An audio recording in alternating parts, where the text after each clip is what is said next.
Greetings, fellow armchair Imagineers. Blue Dragon 5 here. And Rohith Dar. And finally, we're talking My Adventures with Superman Season 1. We're doing the full spoiler cast. We've been waiting. It's been coming out essentially week by week, and waiting until it finally aired very eagerly. And now that day has come as soon as we could have done it. So we're gonna end Labor Day right by talking this new Superman animated show. You're going to breaking down kind of like the highlights from all the episodes, going episode by episode with Tiki as the man in the chair, making all the stuff happen for us visually. Yeah, I'd like to think that Superman is a man who fights for the working people. So I feel like it's appropriate that we're doing this on Labor Day. Yeah, that's how we're spinning it. Yeah. Well, and as we get further into the show, I think we'll definitely highlight the labor of the real life people behind the show, both in terms of the writing, direction, and voice acting. Oh, yeah. All right, so I guess we should just jump right into it. Dragon, you're going to go ahead and take the lead on this, and of course, Rohith, you guys are basically going to be the tag team duo on this. I'm just going to essentially, I'll chime in here or there. I already gave my thoughts on the show on Memoirs, so I don't really have a lot to add. I feel like this, I feel like if I was in this conversation, I just kind of get in the way because it's much more of I feel like the more you are in the DC universe, the more you're going to appreciate it. So I think I'm just going to have a casual, I'll chime in if I have anything to say, but we'll have Kogias in the comments here. Just point him out right now. He says, I'm bothered by Superman's design in the show. I know they're trying to make him look young, but I think they went too far. He looks like a scrawny teenager like Terry McGinnis. That's just him getting in his licks for Terry McGinnis's bad team. I honestly don't know if this is supposed to be a sarcastic jab on the Bat Teen thing or not. I think so. That's I mean, just to take seriously Kogias' comment, first of all, Terry McGinnis wasn't really a scrawny teenager. He was pretty well built. He was on the wrestling team, briefly, Well, and also for Superman, he looks pretty the thing is when we'll get to this, but when Superman is half naked, you see his full upper torso, he's pretty jacked. I think it's Kansas farm boy. Here's the thing. To Kogias, I think maybe for you, your version of Superman is probably more on the burly side. Because for Alex Ross, when you see how he depicts Superman, he's very kind of like a strong man, the circus strongman look. But there's been plenty of Superman that look, more lean. Like Christopher Reeve Superman is pretty lean. Tyler Hoechlin Superman is pretty lean. Well, what about Dean Cain? Dean Cain lean to you or not so much? I haven't watched much of Lois and Clark to make an impression, but I feel like he was more in the middle league. Brandon Routh was a lean Superman too, right? Yeah, he was pretty in lean. Returns, not in Crisis. Well, no, that's what I mean. Returns, Superman Returns. Yeah, and I think for me, I don't think Superman needs to look bulky, and I think part of it is that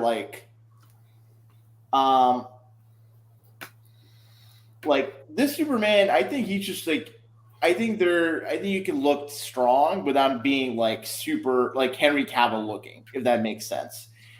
But I think part of the appeal of the show is also just the fact that it is very definitively a Superman year one kind of situation going on. And also, I think another thing is that have you all ever read or heard of Mary Jane Loves Spider-Man or Spider-Man Loves Mary Jane? Yeah. Heard of it. That comic is very romance oriented, and I think if you were to look at My Adventures with Superman in a romance anime or kind of slice of life kind of show, the thing is the male protagonist or the love interest, the female protagonist, they tend to not be the super macho manly kind. It's kind of the thing where for women that do romance stories, their male protagonists tend to be a little bit more, not feminine, but a little more soft looking, more, thin, slender looking. And the thing of Superman, I think he, in order for the romance to sort of the romance slice of life thing, it's kind of that presentation. Superman's kind of filtered through that lens.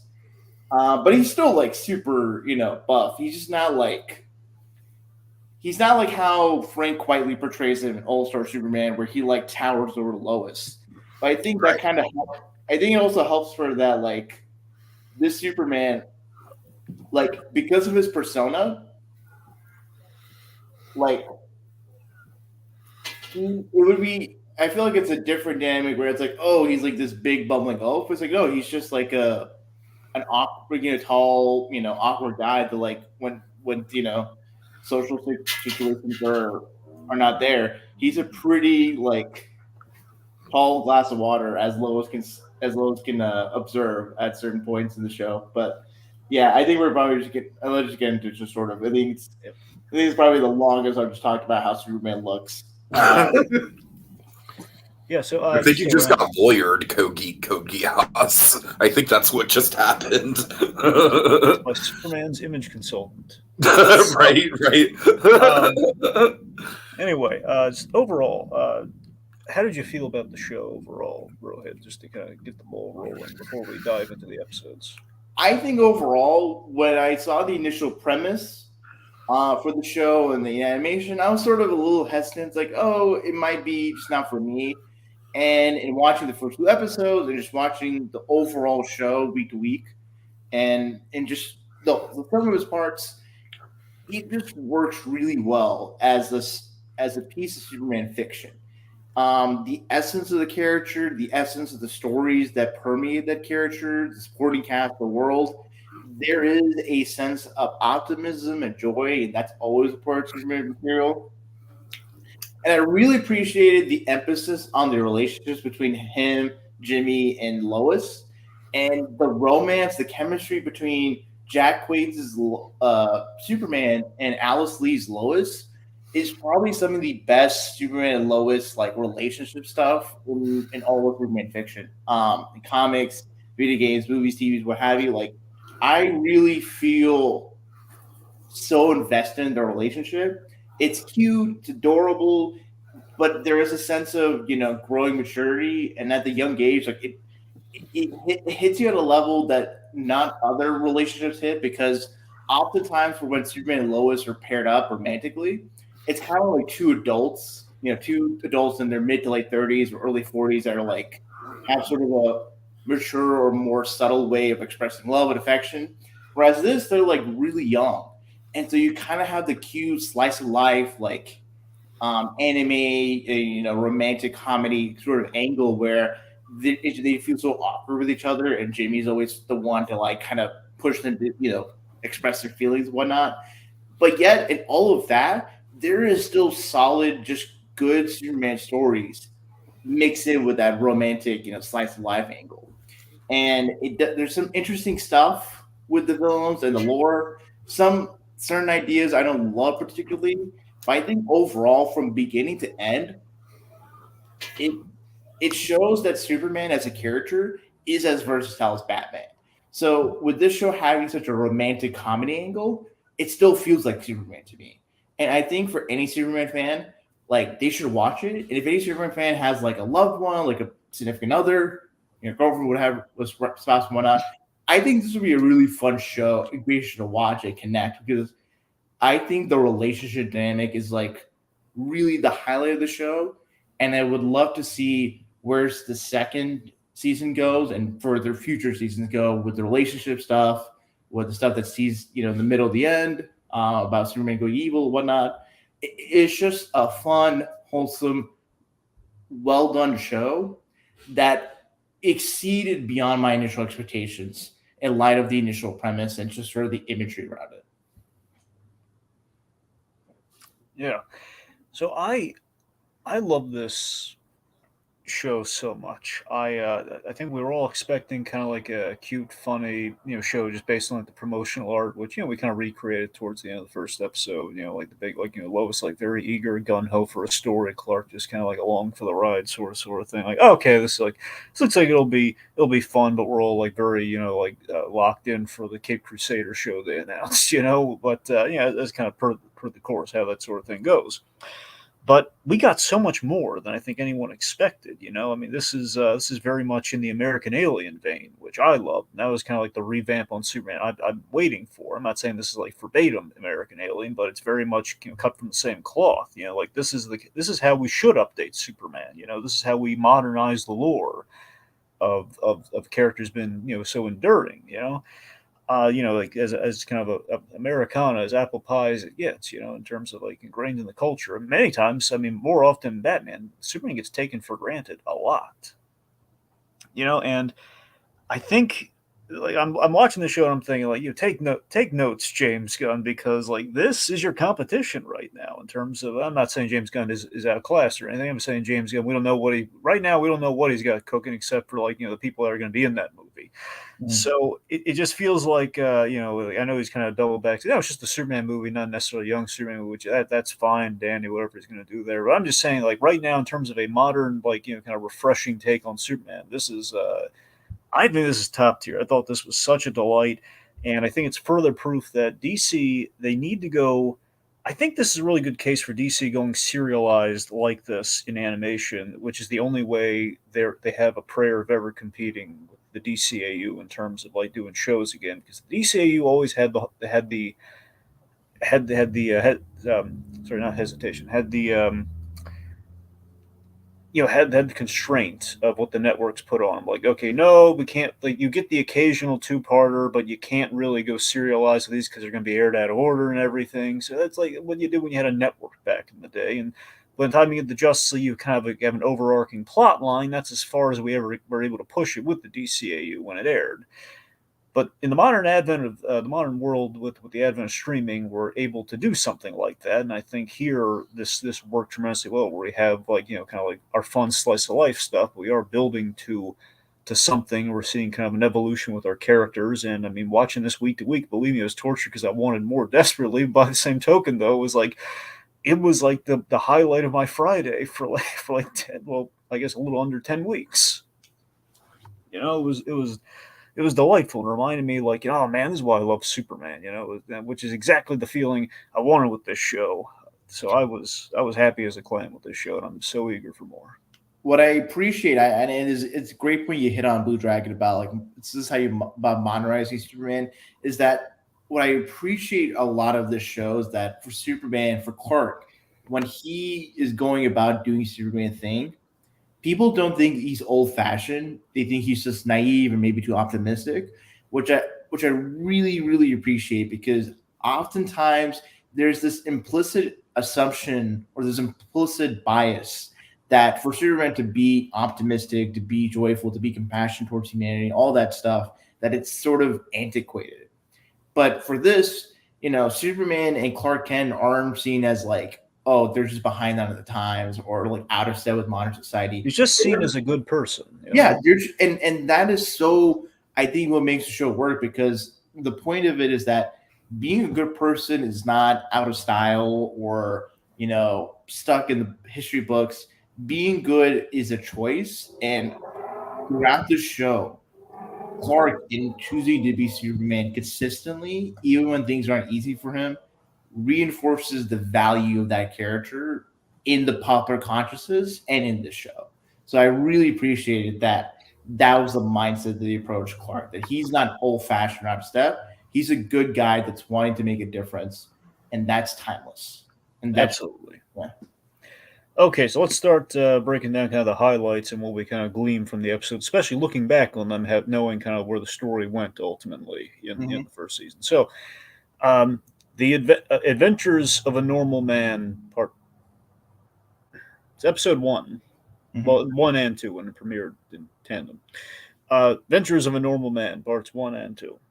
So, yeah, the thing that started with kind of dovetail what you kind of set up there is that we're very much in a year one era Superman, which I think is a great idea. I know Frank Miller took a stab at the year one Superman, but this was kind of like crazy hat Frank Miller. This wasn't like like primo Frank Miller. It's the idea that we're approaching kind of a younger Superman in kind of the year one era, which is a very different story from say a Batman year one.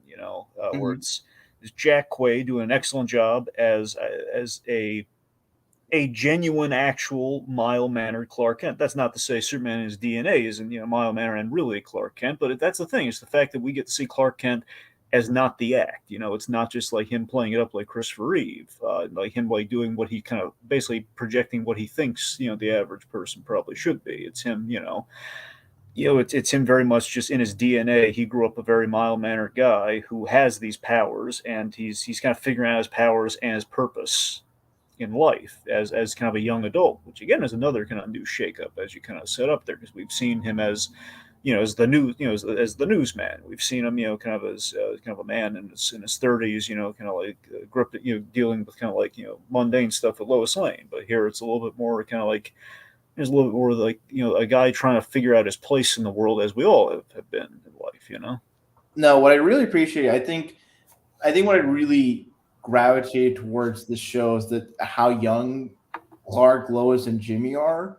And I think for me, because like for me, I'm in my I'm currently 27. We're turning 28 at the end of this year, and seeing how Lois, Clark, and Jimmy, interact and act, they feel like people in their 20s. They don't feel like, oh, this is how writers in 30s, 40s like remember their 20s or try to do like cringy, like, oh, we're hip or modern. Like these are just regular people that feel young, that feel optimistic, that have a lot to learn, but they're endearing in a way that's not like condescending or patronizing to, they're kids that don't know any better and they have to learn and toughen up and be realistic. Like, no, like these characters still like retain their core ideals, their core beliefs, but it's a matter of them being more wiser and more capable in their professional capacity and their personal capacity towards each other. And that's something I really appreciate, because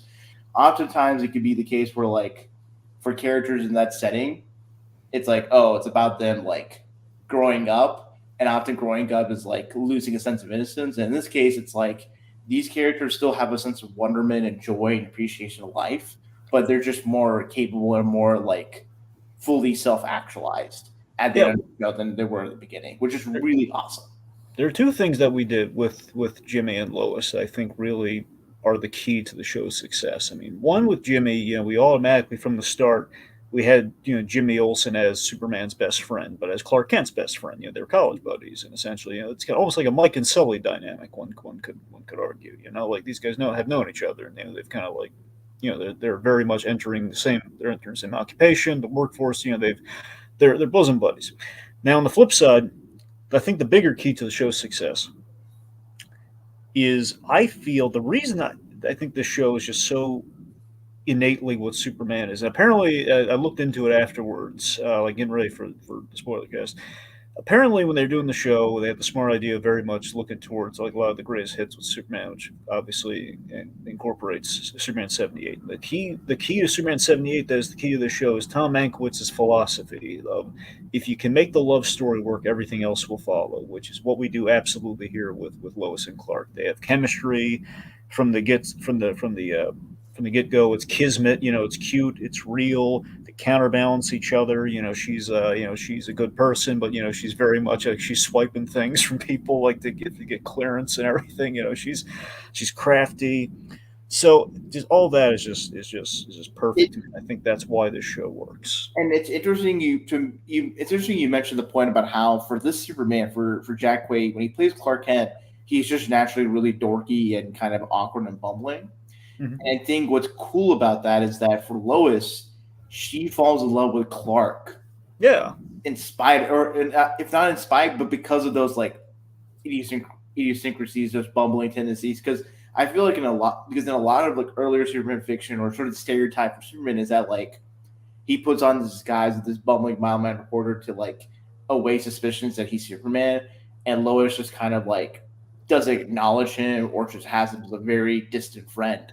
And Lois then has her attraction towards Superman. But in this, that's the gag, yeah. Yeah, and in this, it's like, oh, these are real people that, Clark, even being a mild-mannered guy, would be someone that would catch a girl's attention. And the fact that it's Lois, who's this like very go-getter, like opposites sort of attract, but they attract in the sense that there's a common foundation of like wanting to do good and being willing to go the distance. And that's especially evident in the two-parter where they're wanting to make a name for themselves as reporters. Speaking of which, again with the year one thing, they all start off as interns. At the Daily Planet. We have a really great take on Perry White. Where he's the ever love. He's far more cuddly than J. Jonah Jameson, but still he's like, oh man, dude, these interns are gonna make me tear my hair out. Like, dear God, don't call me chief, stuff like that. But he really does like these kids, and he's rooting for them.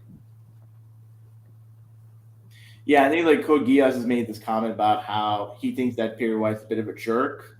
And I don't think like Perry White is definitely a little bit more curmudgeonly than like for other depictions of Perry White. But I think Perry White's always been a little gruff, but he's always deep down he's very cuddly, and we see that. The point being he's not J. Jonah Jameson at all. Yeah, no, I think probably as more seasons go along, where we get a little bit more development of like the rest of the Daily Planet, not that the fact that reporters, I think Perry White I think there's just a little bit there that, especially when we get to the Vicky Vale episode, there is that like humanity and like that love for his reporters. I think that will shine through in future seasons. But what I appreciate about this is that they start out as interns, and it's especially unique because oftentimes when we do like an early year Superman and like Clark Kent starting out in Daily Planet, he's starting out as like a cub reporter.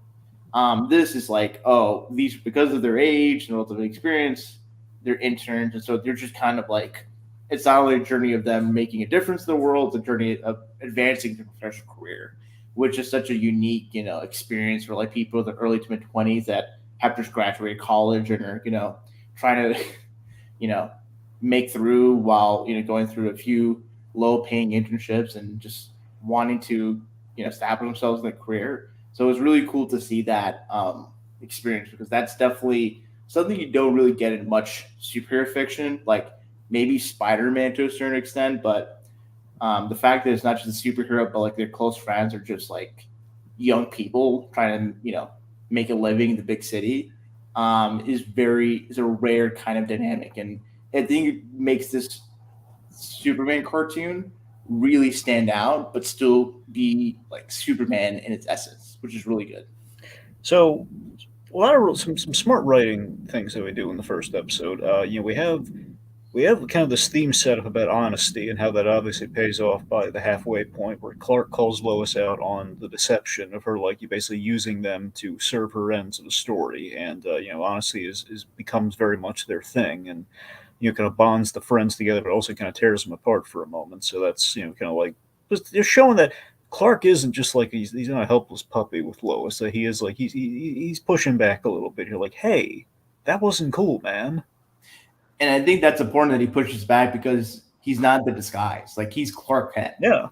And so because he's Clark Kent, like he's kind of more how I think when John Byrne did Superman Man of Steel, the origin. Yeah, that was another influence apparently on the show. It's very much a mixture of 78 and John Byrne's Superman, if it sounds like. So that seems on brand. And for Clark Kent in that's origin story for John Byrne, and then in John Byrne's run, it was the case that like Clark Kent was a little bit more assertive when he's the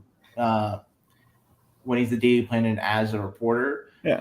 And in this case, I think it's sort of a neat balancing act where, I think Clark is a generally non-confrontational person. He's just wanting to be, nice to everyone and have a conversation and just be chill. But he's very firm in his beliefs. That's the thing. He's very firm in his moral compass on things. Yeah. And especially when we get to like the Iowa episode, you especially see that Clark Kent, even if he didn't have superpowers, he'd be a darn fine reporter.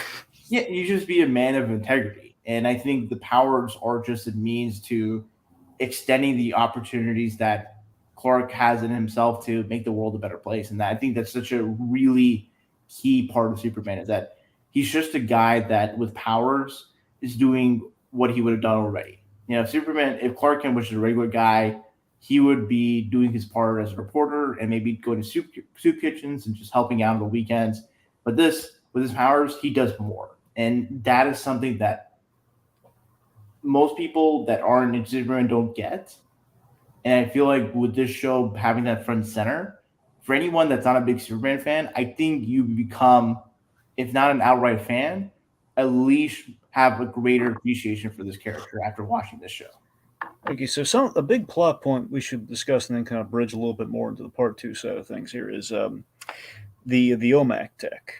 Mm-hmm. So it's really one of the clever things in terms of how we've kind of like done like this refreshing sort of remix on things within the DC universe and the presentation of old Superman things. Because remember, of all the Rogues galleries in DC Comics, Superman's always had that challenge where it's not Batman, it's not the Flash, it's not Spider-Man. You don't have exactly the necessary. You have don't get me wrong, you have your go-to Superman foes, but there is a wealth of Superman villains that are. There's always the risk of like the guys in suits. And I don't mean like super. I just mean literally businessmen in suits, or just kind of like nameless like intergang like guys with tech weapons. Now I like that we've kind of found a way to really make the tech weapons pop. In this case, for the show, we've added like a through line with like where the tech comes from, and like we're blending multiple things together here. Where we take OMAC, which now was on my mind when I was watching Blue Beetle because of this show. Mm-hmm. You got OMAC, you have essentially a Kryptonian connection there with it, which I love. That's kind of built in the design. It's like a breadcrumb trail. Like this tech looks very familiar. And by episode 2, it's like, okay, I think there's kind of a link here. And then we kind of confirm it later. And then we have the bigger confirmation that Brainiac is involved in this. So you get Brainiac, OMAC, and Krypton, all kind of like in a little mixing pot there. And on the flip side, we have Livewire. Now, Livewire is, I think, the best example of how we're remixing our Superman villains. Because Livewire did not have necessarily the best introduction in the DCAU. That's not saying it's a bad episode, but in terms of like, if like, hey, we're gonna do live, well, let's make sure we're slavishly doing the same thing. Where she's very much a '90s shock jock, which maybe we don't need to. If we're doing a modern update on Superman, we don't just do like make her into just like a podcast with an anti-Superman podcast. Just I kind of would like that. That would be very funny. I mean, yeah, it'd be funny, but it's I like the fact that we've kind of like Livewire is a character that could have used an update like what we did here, and we did it. I kind of like that we naturally, the way in which we gave her powers was like the tech weapons kind of like fused into her system, like kind of Electro style. I thought that made sense. I think the way that Livewire is introduced is interesting. I think I'm sort of mixed on a lot of the villains in the Superman show being very tech based. On one hand, it kind of reduces the uniqueness and individuality of a lot of Superman rogues, in my view. Mm-hmm. At the same time, because it's serialized, and because of the fact that the unifying thread is that all this military tech is just like being spread around for criminals to use. And it's all in connection to Superman's origin for this show, and also you have intergang. So I think there's you're right. There is like some benefit to what we're doing here, but yeah, it does take a little bit away from the mythos of the villains as we knew them. But again, Superman though, those villains aren't necessarily those rules aren't carved in granite the way they are with like Batman villains to some degree. True, and also like I think the advantage is that because like there's like this military tech out there, Clark, Lois, and Jimmy are trying to find where they are. So both Superman and Clark are important in stopping the problem. You need the reporter Clark to like search for clues, interview people, all that stuff, and then when the big robots show up or the big bad guys show up, you need Superman to kick butt. Yeah. And I think both angles being approached. It's kind of like if for Cape Crusader or for any Batman show, if they approach like both Bruce Wayne and Batman to the degree in which like Clark and Superman are utilized, and where it may be like I don't know Bruce directly, but just like doing a lot of investigation, doing a lot of detective work, just reaching out and like using their intelligence, and then at certain moments when there's big action scenes, you do the big action. I think it's just a really good balance because you have these characters show that they're just not like all bronze, no brains. 2, you get to have an opportunity to really have these characters be not just people that come in, save the citizen, or fight back, and that's it. They're actively interacting with the world. They're actually interacting with the citizenry. So you get to have a more intimate relationship with like the everyday people that Clark, Lois, and Jimmy interact with, because they're people that they interview, that they get to hear their perspective on for the city, what Superman, whatnot. And so it really makes the world and the people in Metropolis feel alive, which is really cool, especially with the way like the last two partner ends.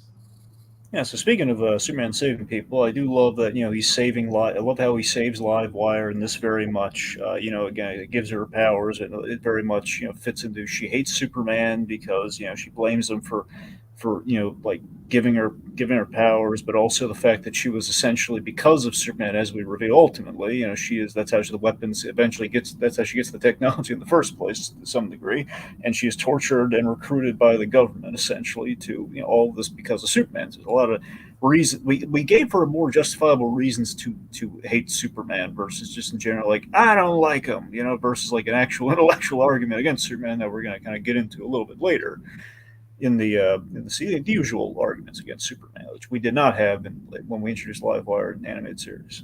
I really appreciated them utilizing sort of the military industrial complex in incorporating Task Force X, General Waller, and then the general who will make the big reveal is like Lois Lane's dad, General Sam Lane from the comics, and we all know him from Superman and Lois. It feels very much a thematic cousin or a thematic sibling to when Superman the animated series addressed like military stuff with when Superman was like corrupted by Darkseid or in JLU with the Cadmus. So it really feels in line for Superman to and Clark to be dealing with such a secret shadowy government apparatus like Task Force X because there's such prominent parts of the comics, whether it's Superman or the wider DC universe. So seeing this kind of Leviathan, not like the actual Leviathan, but well, it is the struggle of Superman, where Superman is such an idealistic character, he's like good with no strings attached, and the world just can't accept that, which is why we have government conspiracies and everything within the Superman stories, and always like there's always the contingency plan if Superman goes bad, which in some hand is one hand is justifiable, and the other hand is like look at the shady things we're doing to accomplish that contingency, and like who's really the bad guy here, that sort of thing. Or just on a broader note that like Superman's and Clark Kent being Superman, he's coming to a world not where just like there's robberies and like people in danger, but there's just like wider institutional forces that have their own agendas. And so Superman not only has to come up against like the average everyday criminal, he might have to go up against like corrupt politicians or corrupt military government people. So that's always sort of an interesting wrinkle for Superman to just not be like, oh, he's just a guy that saves the cat from the tree. And like, no, he fights formidable enemies with vast resources. So and not always villains he can punch. Yeah, and that kind of makes him the underdog, not in the sense of a power scale, but more in like he's just one man who's really powerful, but there's a wider apparatus of government, military, and like private industry interlinked to have their particular hold on the status quo, and Superman is sort of seen as a disruption of it, which is I think certain Superman stories done in that respect can really make him not be just like a simple Boy Scout. He can actually be, he can shake up the status quo and really, push the world into a better direction.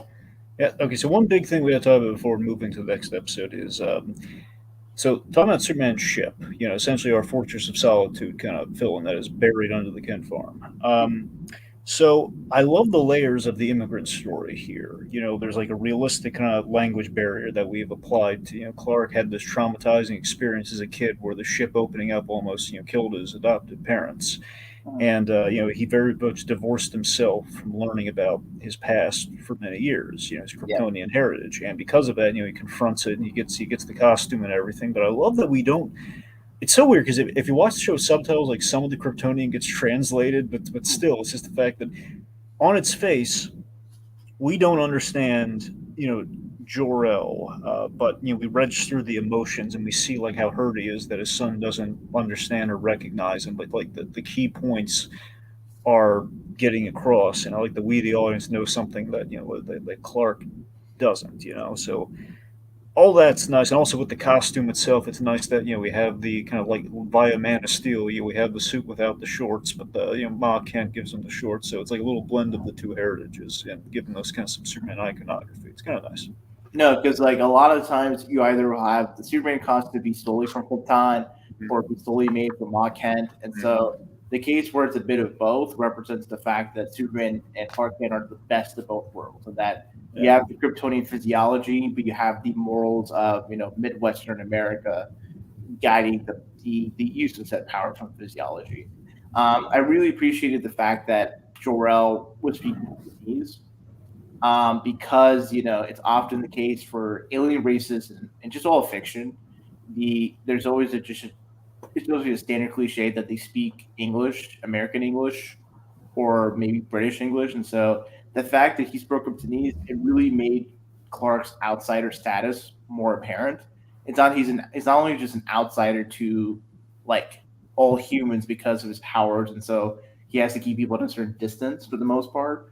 But the fact that he's an outsider to his Kryptonian heritage, you really feel for Clark in the fact that he's willing to just want to make the world a better place, in spite of the fact that he's not fully, immersed or really enmeshed with the rest of the world.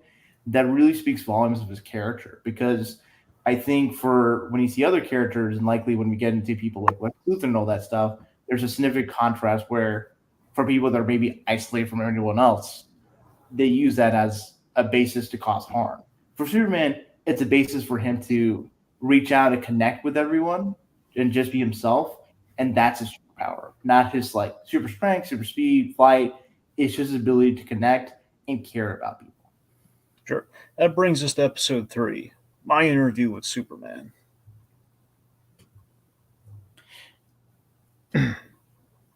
I really like sort of the bit of hazing that they get from the more established reporters. So you get the to Scoop see Gang. You get to see the likes of Cat Grant, Steve Lombard, and you see like a gender bent Troop who's now in this like Veronica Troop or Ronnie Troop. And so them being brought in to kind of, teach, well, not necessarily teach the ropes, but just kind of force the interns to take a back seat. And I think I really appreciate Lois, because of who she is as a person. Like she kind of bristles against that and still wants to, just investigate the story. And I love the whole gimmick, the gag about them impersonating the Scoop Troop. Okay, I gotta be honest, I had issues with this. Okay. I had issues with just because it feels like, look, you're right. In theory, that's a great gag, like the whole like Steve sports, like that's hysterical. The problem is that they didn't even make any attempts to even look like these people, and they have the ID badges. It's like you couldn't like give them a fake mustache. You couldn't, I don't know. That really bothered me. There's a huge flaw in that plan, I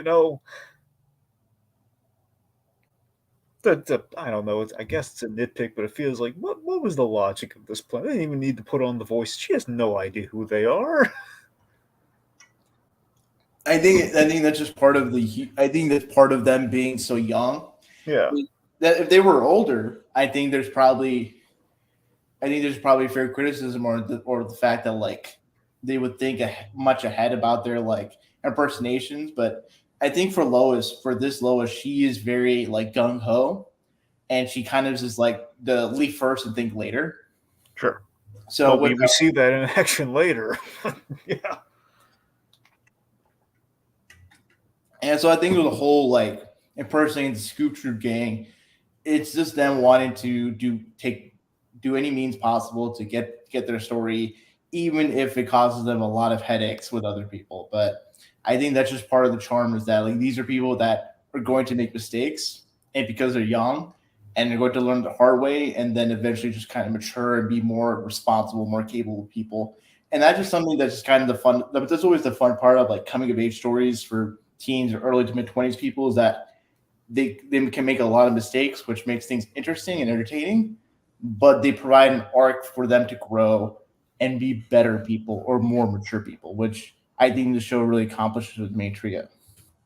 Yeah. Also, the highlight of Jimmy. Jimmy isn't just comic relief. He's actually clever and he's resourceful, which we kind of see here, where he finds like the map and everything. He's in terms of basically uncovers the bank robbery plot. So that it's good. And also, you know what? In general, like in the second episode, Jimmy and Lois like going off and just kind of doing their own investigative reporting and doing stuff like this very much reminds me of the Adventures of Superman, which is Jimmy and Lois getting the shenanigans, and Superman would bail them out. Yeah. No, I think it's just really. you really get to see a lot of like actual reporting. Because I think for like Superman the animated series, in contrast, like because it's so focused on Superman, like what our reporting was just incidental. Yeah, it was usually like the setup for the stories. Okay, so Lois is interviewing so and so, and then something happens. Yeah, whereas this, like, there's a lot more agency and it's a lot more character like run or character driven, where these people they're investigating and they find the action, they find like the big crazy reveals of like monsters or whatever. So it's part of, and that's part of the fun is like, oh, these characters are going to do like a simple journalistic thing, like report on so and so and all that, and then something crazy happens, and then it's up to them to like do their journalist thing and cover the story, but also save people's lives. And that's always kind of the fun of Superman when done right, and having that core supporting cast of Lois and Jimmy. So that was something that really hit well for me for the shows. That like, okay, you have like once the big action starts, Lois and Jimmy aren't always the typical like citizens in distress that Superman has to like save, and they're kind of like a load on them. They're helping out people. They're covering the story. They have like their own agency, and they're not just like pieces of a Superman story. They're characters that help support Superman, and vice versa. Yeah. So also something we should mention too, which is really kind of cool, is a cool runner throughout the season. We have this. It's a nod to modern Superman too, by the way. The bioelectrical kind of Kryptonian field effect with the power. So every time the power is activated, like the eyes go blue, and like the Superman emblem like appears on the House of El crest appears on his chest and everything. And essentially, he unlocks a new power, almost like a video game, in almost every episode, like roughly every couple episodes. We have like we saw the flight, I guess. We saw like the flight and the strength. In this episode, we get the heat vision, which kind of yes, it's convenient, but again, who knows? It's like a defense mechanism, like an evolution of the Kryptonian cell. Who knows? The point being, he uses the heat vision to unthaw everyone. They have this just big old freeze ray ice machine. And again, this is where I got the big clue. Is where we get the big, Kryptonian obelisk looking clue thing, where that looks a lot like the ship that we saw last episode, which is kind of this OMAC-esque tech. So again, we're kind of tying the mystery together a little bit here. Yeah, it's interesting the way that the show approaches Superman and like getting glimpses of his heritage. It's not like, oh, he like gets near a crystal or a device and he just flooded with memories or whatnot. He just randomly does his powers, and it's kind of an interesting thing that I would love to see explore more. Like, because he's an alien, like the physiology, the way that they operate is very different from human beings. Yeah. And so I think it's interesting that this show kind these of are solar charged people essentially. Yeah. So, something. Yeah. Yeah, and so and considering when we see kryptonite and how kryptonite affects like Superman, I think this show has like a very interesting way of presenting Kryptonians as a lot more alien than how they're depicted in other Superman, pieces of media. Like for example, like when you think to how Silver Age Krypton is depicted versus how John Byrne depicts like Krypton. John Byrne's depiction is a lot more emphasizing the alien, sterile nature of it. Yeah, yeah. And this is like, I don't know if maybe it's just kind of it's unfortunate the Everlabs can appear, but I kind of got a little bit of like the Invincible vibes of the way like you saw those alien ships, and it's like I really wonder for these creators, had they thought to take inspiration from the Viltrumites, or really just the idea of like, what if Kryptonians were a little bit more of a potentially warmongering race?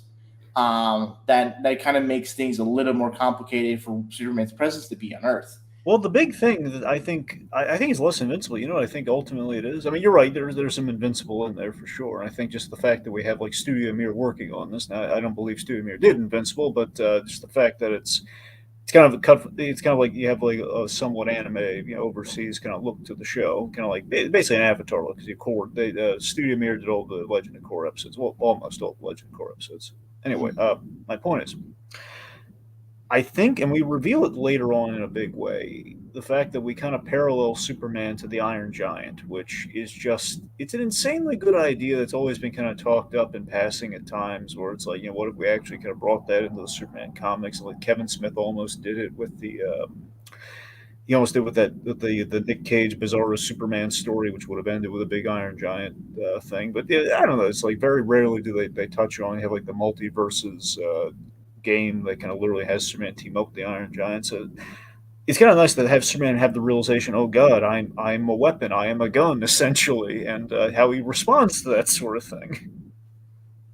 Yeah, it makes things a lot. It makes Superman being Superman a lot more interesting, where he could potentially be from a world that doesn't share his values at all. Yeah, which And is I think, fascinating. if ever Krypton does show up in like full force, or whatever remains of Krypton, it's going to be very interesting to see how Kryptonians like operate in their society. You know what it's reminiscent of? Yeah, sure. It's like the modern thing we've been doing with Batman lately. Where the Waynes in the pockets of the mob? You know, like, were they in league with the thing we've done, the Telltale Batman, a little bit in the Batman, like the question of like how did that relationship work? So like the idea of dirtying like the upbringing, the heritage of the family of the hero. I think part of it's like, I think for Batman in those stories, and I think with Superman in this, is that there's a specific creative notion that you're not your background, you're not your past, you're not where you came from, you're where you are, where you're going.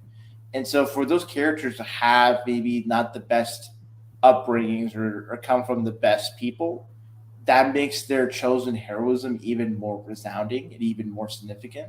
That, like, hey, even if who you come from is not necessarily all happiness and all light, there is still an opportunity to choose to do good. So for Batman in those stories, and for Superman, this is that makes their heroism even more significant, because you're not just relying on, this is how I was raised. I mean, Clark is how he's raised, but I think deep down, Clark is just a genuinely good person. And even if he wasn't raised in the Midwest, if he was raised in some part of America or whatnot, like, there is a certain innate goodness in Clark. And I think for him to choose how he wants, it's like there is sort of an idea of, whatever your destiny, whatever sort of in one's DNA or one's culture or history, you have a choice. You have a sense of individuality that can give you the opportunity to do good or bad, regardless of where you came from. So I think whenever Krypton shows up, it'll be interesting to see Superman really feel at odds with Kryptonians, because he's just a different person. They only just share DNA, but not really much of anything else. Yeah. All right. So then we end 3 with the big old nod to Donner Superman. We have the interview between Superman and Lois, which we're kind of led to believe is okay. This is like a really nice moment for him, and Superman gives it this very honest answer. Well, I don't really know who I am yet, and he goes, and Lois says, "Clark, I just interviewed Superman. He's a liar." It's like, oh God, she didn't take anything away from that. Well, I think that's kind of reflective, sort of like with Margot Kidder's Lois Lane in the '70s Superman movie. She was very much a cynical person that Yeah. gradually over time was won over by Superman. But at the start, like, she's very skeptical of Superman. Yeah, it's a great subversion of it, It's a great kind of like okay, well, we've seen how that goes. Like it was like an overnight. Like she had the most romantic like Peter Pan experience ever. What if I didn't tell her? Yeah, and I think with how she talks about her dad, there is this kind of implicit notion. It's kind of like how in certain stories for Spider-Man, like J. Jonah Jameson's reasoning, like deep down, is that he lost his wife from like a masked intruder, Yeah. and or his dad was like an abusive war vet, and so so J. Jonah Jameson always He's has got a thing against heroes. yeah, and I think for Lois, with her dad being a general, a person of authority and power, I think Lois has sort of this way of projecting her hangups and her issues with an authority figure as represented by her father. Like, Superman is kind of the big authority figure, and I think even if Clark was being genuine for her, Lois doesn't have that ability to really recognize that in other people. And then it's over the course of the show, when she connects the fact that this big powerful guy is the same guy that she loves. And I think that's sort of that's why the romance is important, because the romance is the way for both Clark and Lois to change and transform from the beginning of the first episode to the end of the last episode of the season. Now, speaking of romance, that brings us to episode 4. Let's go to Ivo Tower, you say? Yeah, so I love this episode. The trio is given their big shot to go to the big Amazotech party. I love how, and you kind of teed this up earlier, Rohit. I love this nod to early Superman of just Clark and Superman, but in this case mostly Clark, just hating Ivo for displacing communities and displacing neighborhoods and the little guy and everything, which is a little bit like Superman going up against the wife beaters and the landlords back in the early appearances of Superman. I just love how tense he gets and he just calls him out on this, especially after I love how you see this is a great seething moment when he insults Lois, oh, not her, she's gross. Oh man, he's so ticked off at him. He embarrasses him at the party. It's great. Yeah, Ivo being who he is, I think it's very interesting that he's kind of like the tech douche bro, kind of stereotype that I think Cyber's having Lex Luthor depicted as. And this is very much the show being very modern.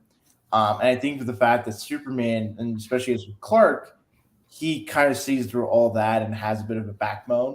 And I think what really ticked him off was that Ivo is just such a he's selfish, he's selfish. Yeah, he doesn't regard other people as other people. He just regards them as a means to an end. Yeah. The fact that he just shows these buttloads of attractive women to Clark as, want this nice girl, not this girl. And it's just Clark as a guy, he sees beyond, surface level. And I think that really, pissed him off, rightfully so, because I think for Clark, because of how he's raised and how he regards himself, he always is interested in things beyond what they're normally perceived as. And that's why he's a reporter. And that's why he is as a person.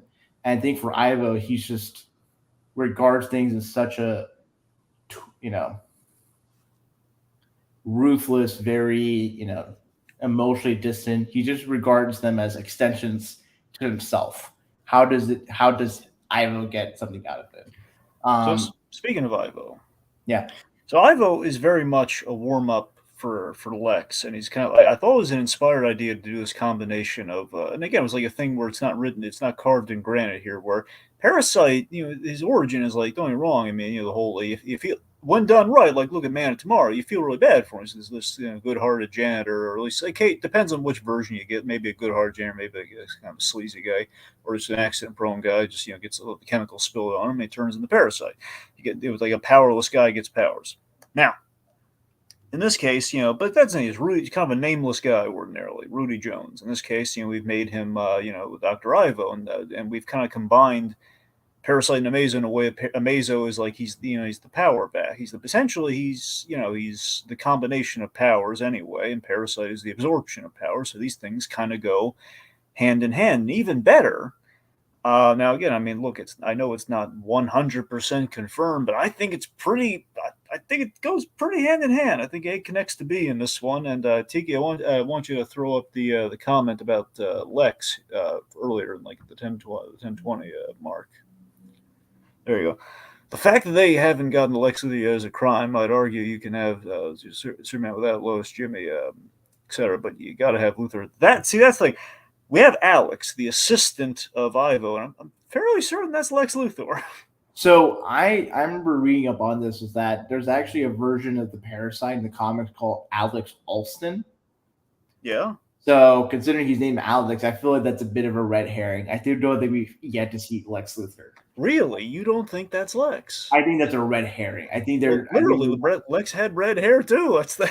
No. But I think with the fact that there is a version of the Parasite whose name is Alex Alston, and the assistant's name is Alex.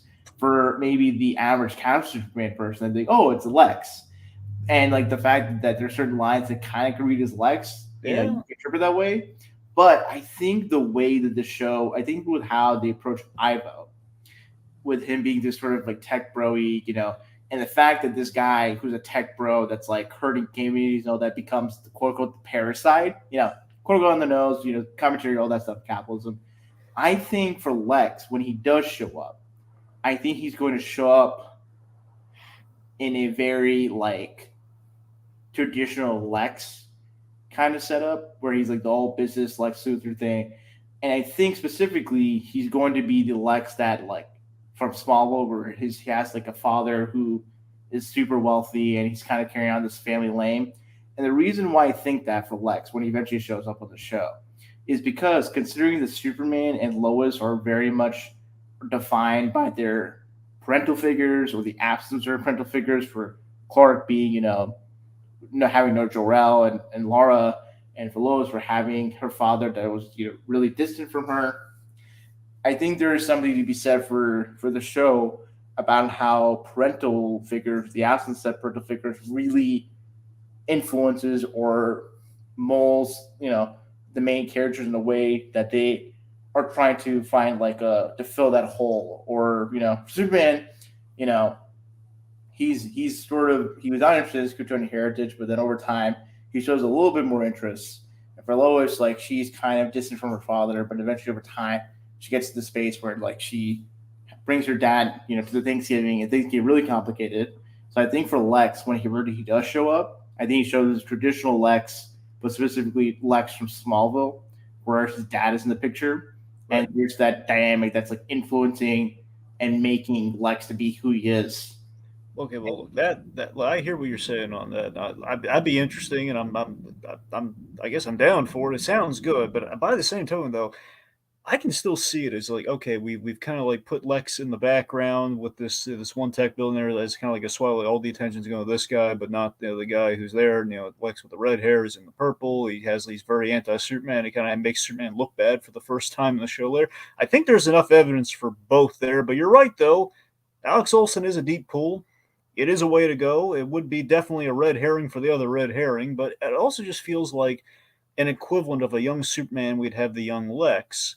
But I don't know. I mean, it feels like if they do another young kind of young billionaire character, would be kind of an imitation of what we have set up here, which with another guy we're introducing. But I don't know. It's a season 2 spec, but I think though if that is Lex, it is very interesting that maybe for him, if he becomes the traditional Lex we know of, where he's bald and has the suit and all that stuff. Yeah, it's him in his mind being Professor Anthony Ivo was a terrible billionaire or terrible businessman.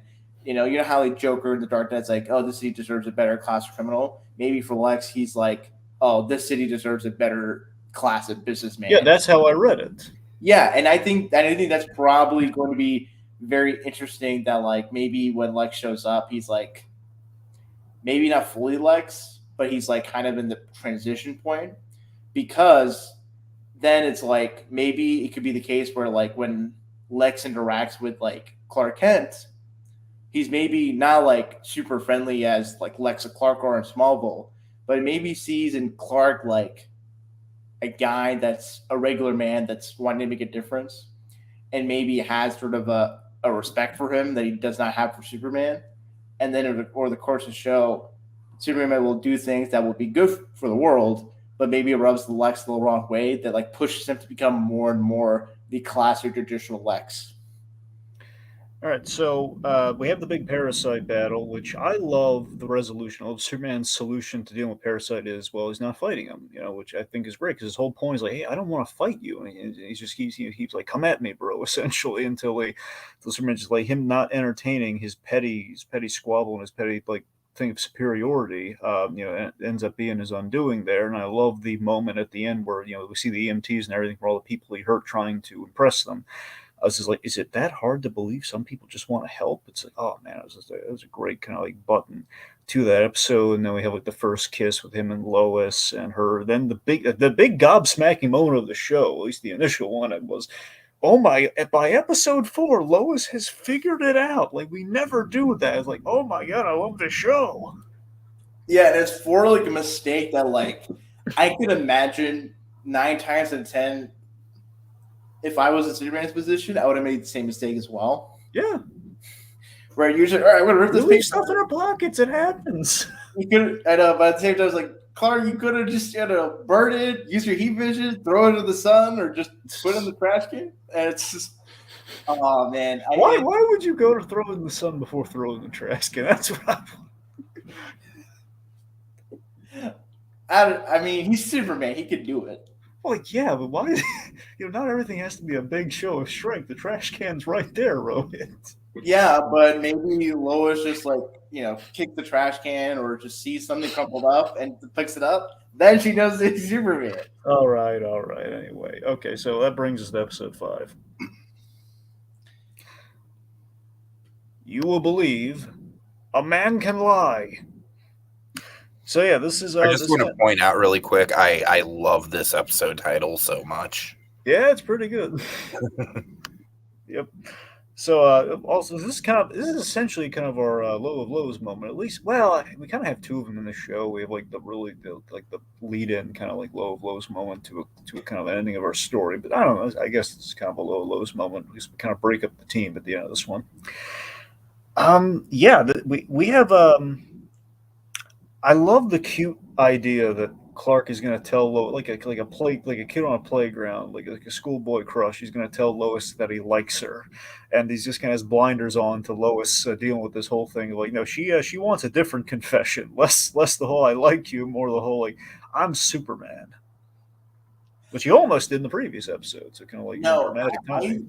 I think this is where the casting of Jack Quaid as Clark Kent Superman is genius. Mm-hmm. Because I think for Jack Quaid, like, we all know him as Huey and the Boys. Yeah. We've seen him in Scream. We've seen him in like Star Trek Lower Decks. Like, he's always kind of this very, nice guy, and that's, endearing, adorable. And I think for him, I think for any actor, like, the way Clark is written in this show, you have to really play him where like he's endearing and lovable, but not to the point at which it's kind of like saccharine and it's like, oh, you're just getting like diabetes from like how sweet it is.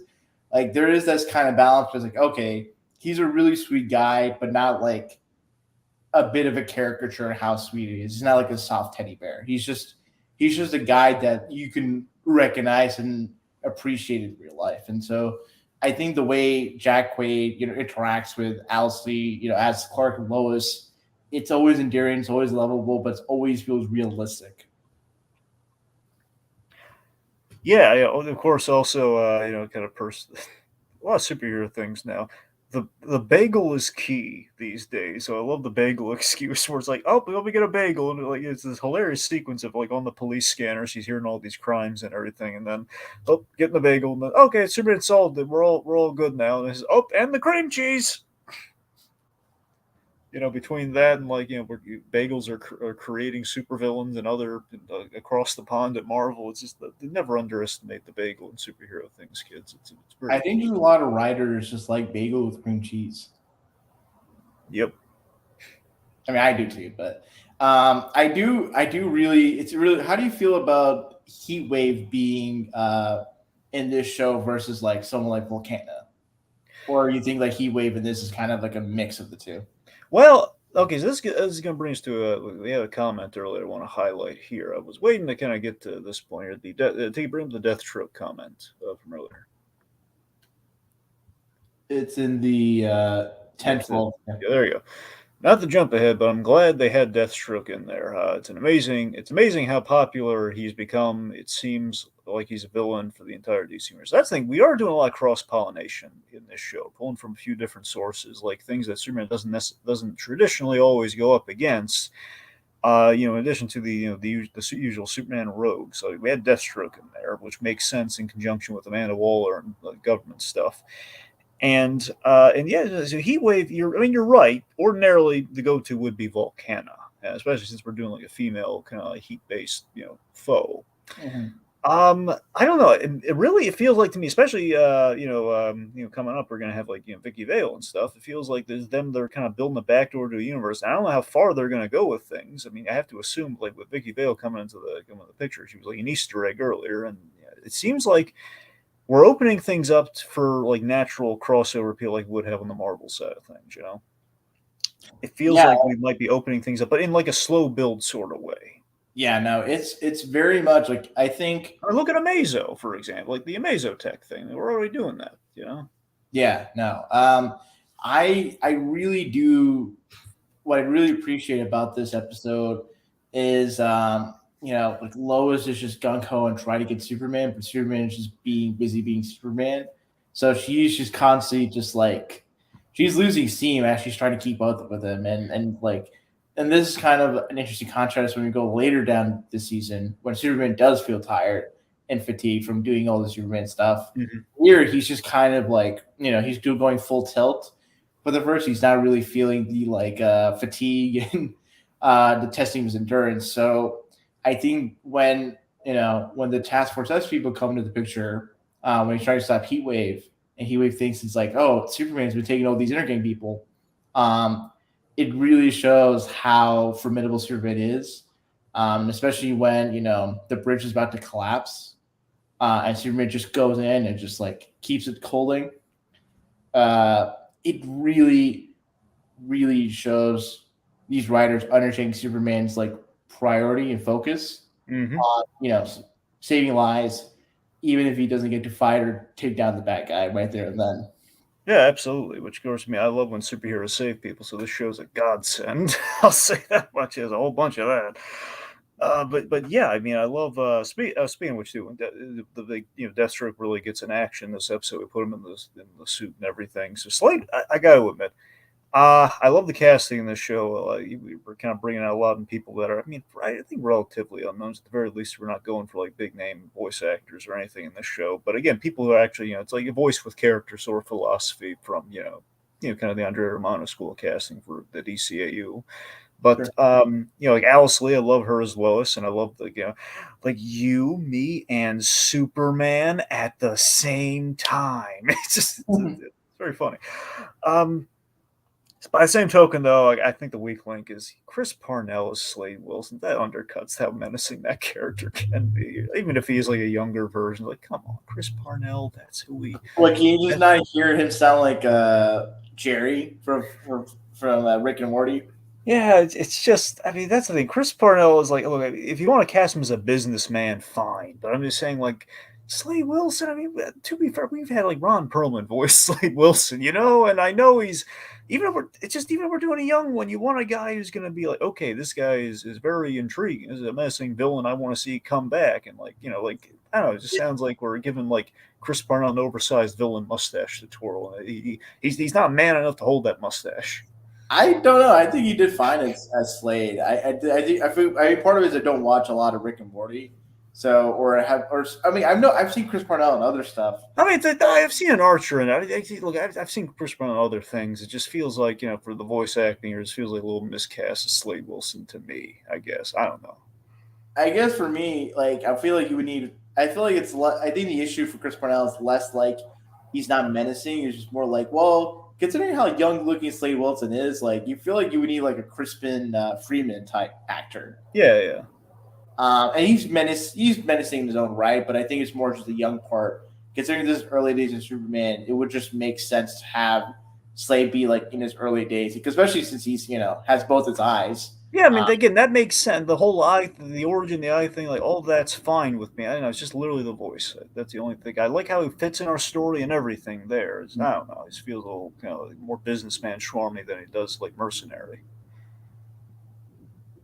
I guess. Look, that's just my 2 cents on the matter. I mean, otherwise he's fine. Like that battle too, like he's really giving Superman the business, and Superman's like punches him like right across there, and then we have the big moment with the general where we show the general, and he's like walking in there, and he's Superman's got eyes on the guy, so that's going to pay off big time later, obviously. But he's I thought it was such a great detail that the general's menacing as he is, and you can kind of put the piece together. Okay, he was probably that young guy from the young military guy from the flashback that Superman's having when he touches the Kryptonian tech.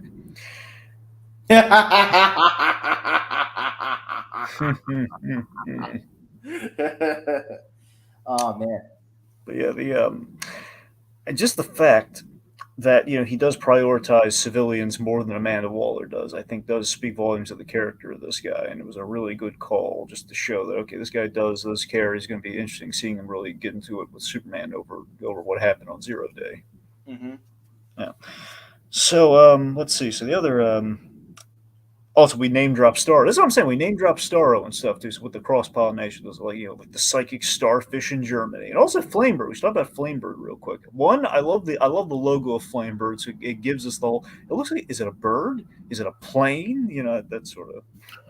You know what throws me off of Flamebird? I'm gonna just jump in really quick. I played a lot of Tony Hawk Pro Skater when I was a kid.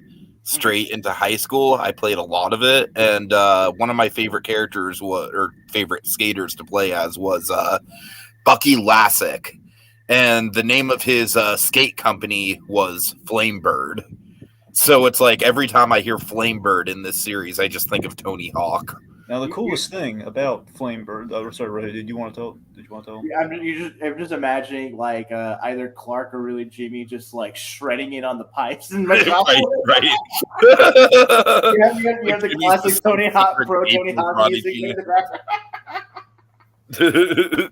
So Flamebird's actually a really cute deep cut reference to, of course, Jimmy Olsen's kind of a guy who's literally been there and done that with everything in the DC universe. Like, he's been turned into God knows how many things. But in the early days of what?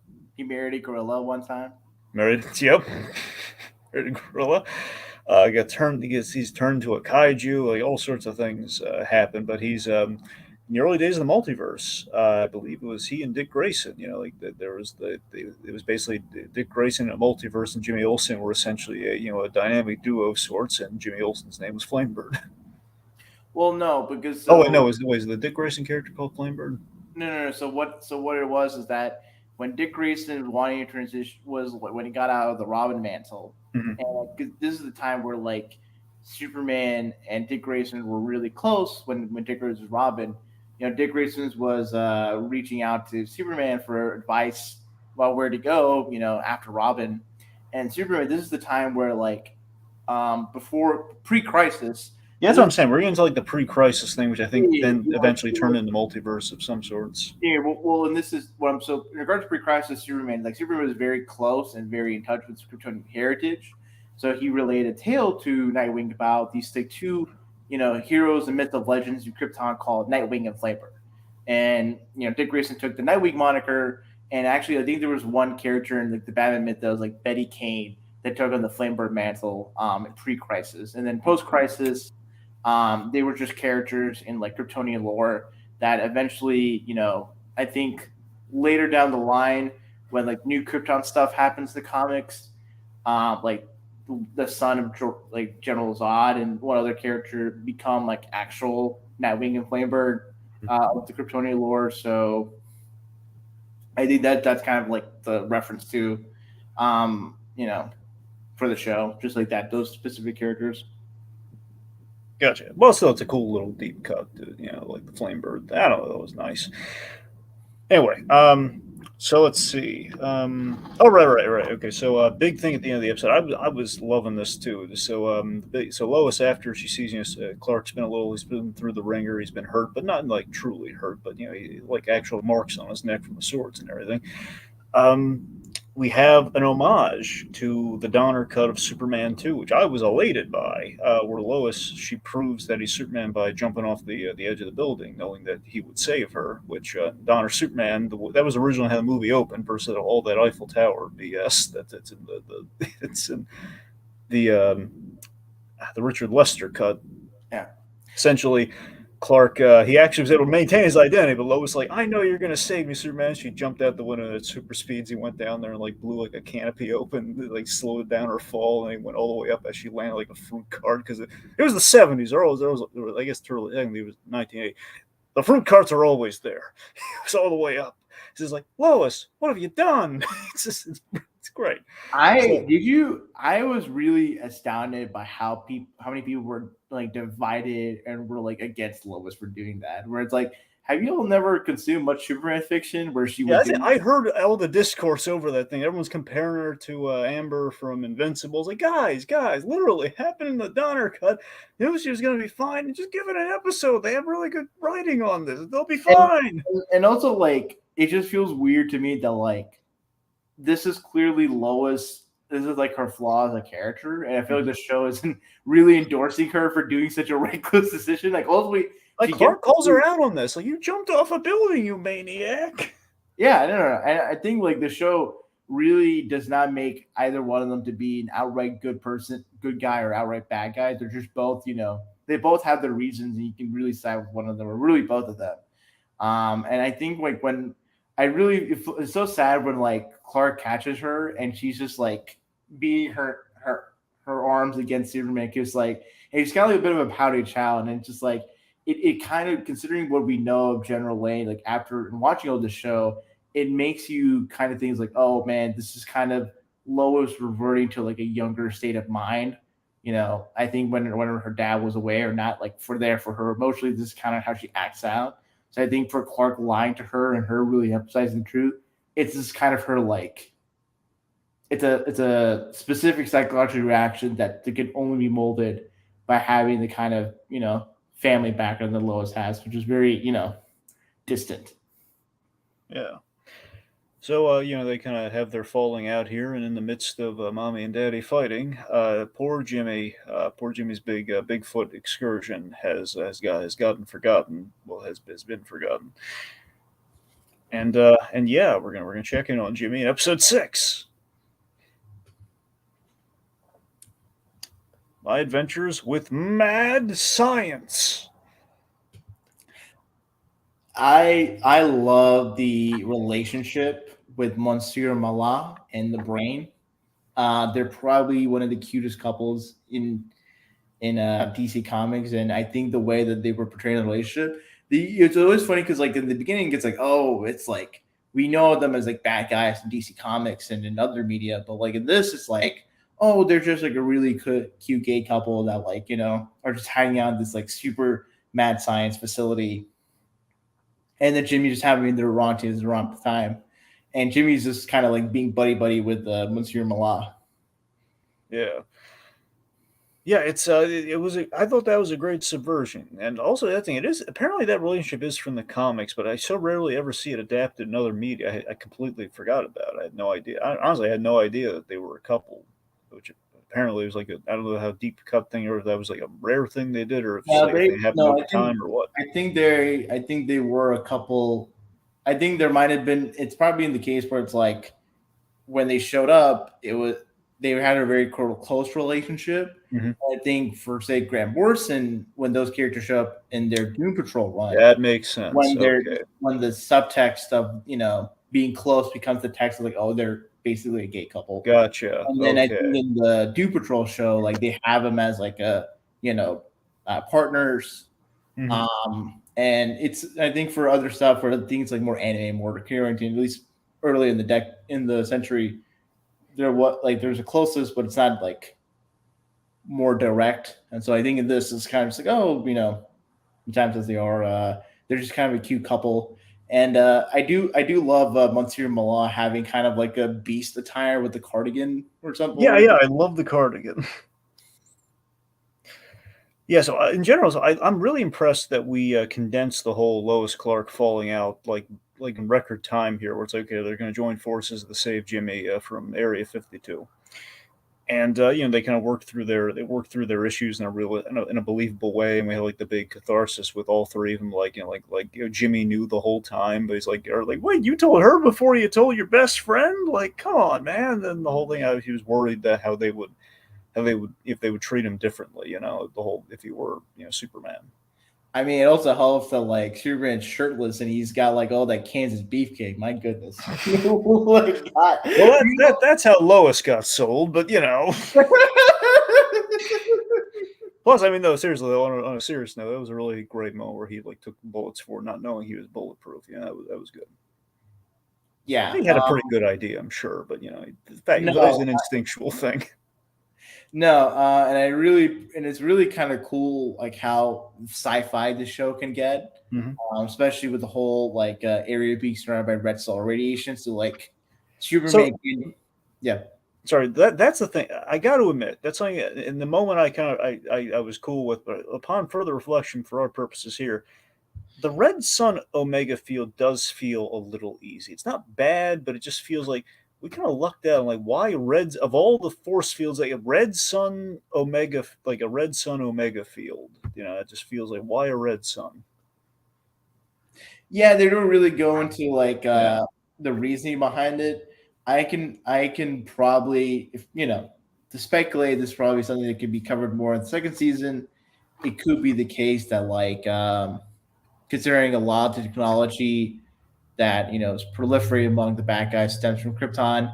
It could be the case that like the technology they have there could stem from Krypton or another alien race that deal with Kryptonians and have that capability to emit like red solar radiation. So we did see the red color pattern in all the Kryptonian technology. So I mean, I guess there's a logic there, but then there's a question of like Cadmus versus Cadmus was an offshoot of the of Checkmate and everything. I mean, in the purposes of this show, I know in general they're all kind of like there's like a lot of connections. Sometimes we mix and match Checkmate, Argus, and Cadmus and all that. But but yeah, for these purposes, it sounds like Cadmus was in league with that, and then basically the brain model faked their death, so they could break free of that. A simple life of peace. We got bored. We created some mutants, but other than that, we live a simple life of peace.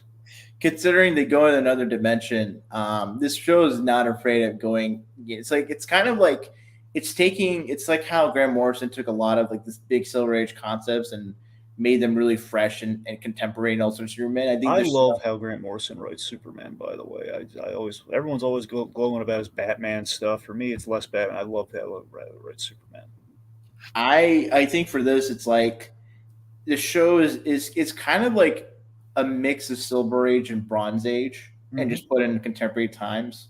So like the whole Monsieur Milan brain and like the big portals and all that stuff. Like, okay, this is the stuff you would see in like a Silver Age Superman comic where it's like, oh, Jimmy's lost, he's taken by Bigfoot, and it's like this French talking gorilla. It's like, yeah, this is just comics in the 50s. And I think, but the fact that it's so, it's undergirded by this very strong relationship dynamic between the main trio and especially Clark and Lois, makes sort of the sci-fi stuff not just be like goofiness for the sake of it. It just enhances the drama of the world that they live in. Yeah. So really great carryover because again we kind of breach into the Silver Age stuff and then we go full Silver Age with the next episode, episode 7, Kiss Kiss Fallen Portal. So Kiss Kiss Fallen Portal has a nice carryover in that the portal that we opened in the last episode released Mr. Mixius Spitalik. How do you feel about his design? So here's the thing with the anime styling of the show, it does fit like I don't know how up to date are you on Dragon Ball right now, like Dragon Ball Super or anything? Yeah, his design. I'm not up to date on Dragon Ball Dragon, but his design just screams Dragon Ball villain to me. Well, I mean, here's the thing: that in Dragon Ball Super, there's a character named Lord Beerus who is a chaos god. So essentially, the way gods dress, I guess, in the anime lore, a lot of the time, at least per that show, he's dressed exactly like Mixi's dressed in this show. So I believe they probably took like a destruction god, or very least, I guess a chaos god in this case, and that's they kind of went for that look versus like the imp. So basically a fifth dimensional power of sorts. Only in this case, he's mischievous. I think with his like costuming and color and like skin tone, he kind of feels like a character you would see in like an illustrated version of like 1001 Arabian Nights. Yeah, with pants and all that stuff. A little genie-esque, which I guess kind of fits for little Mixius Spitalik. Yeah, it was.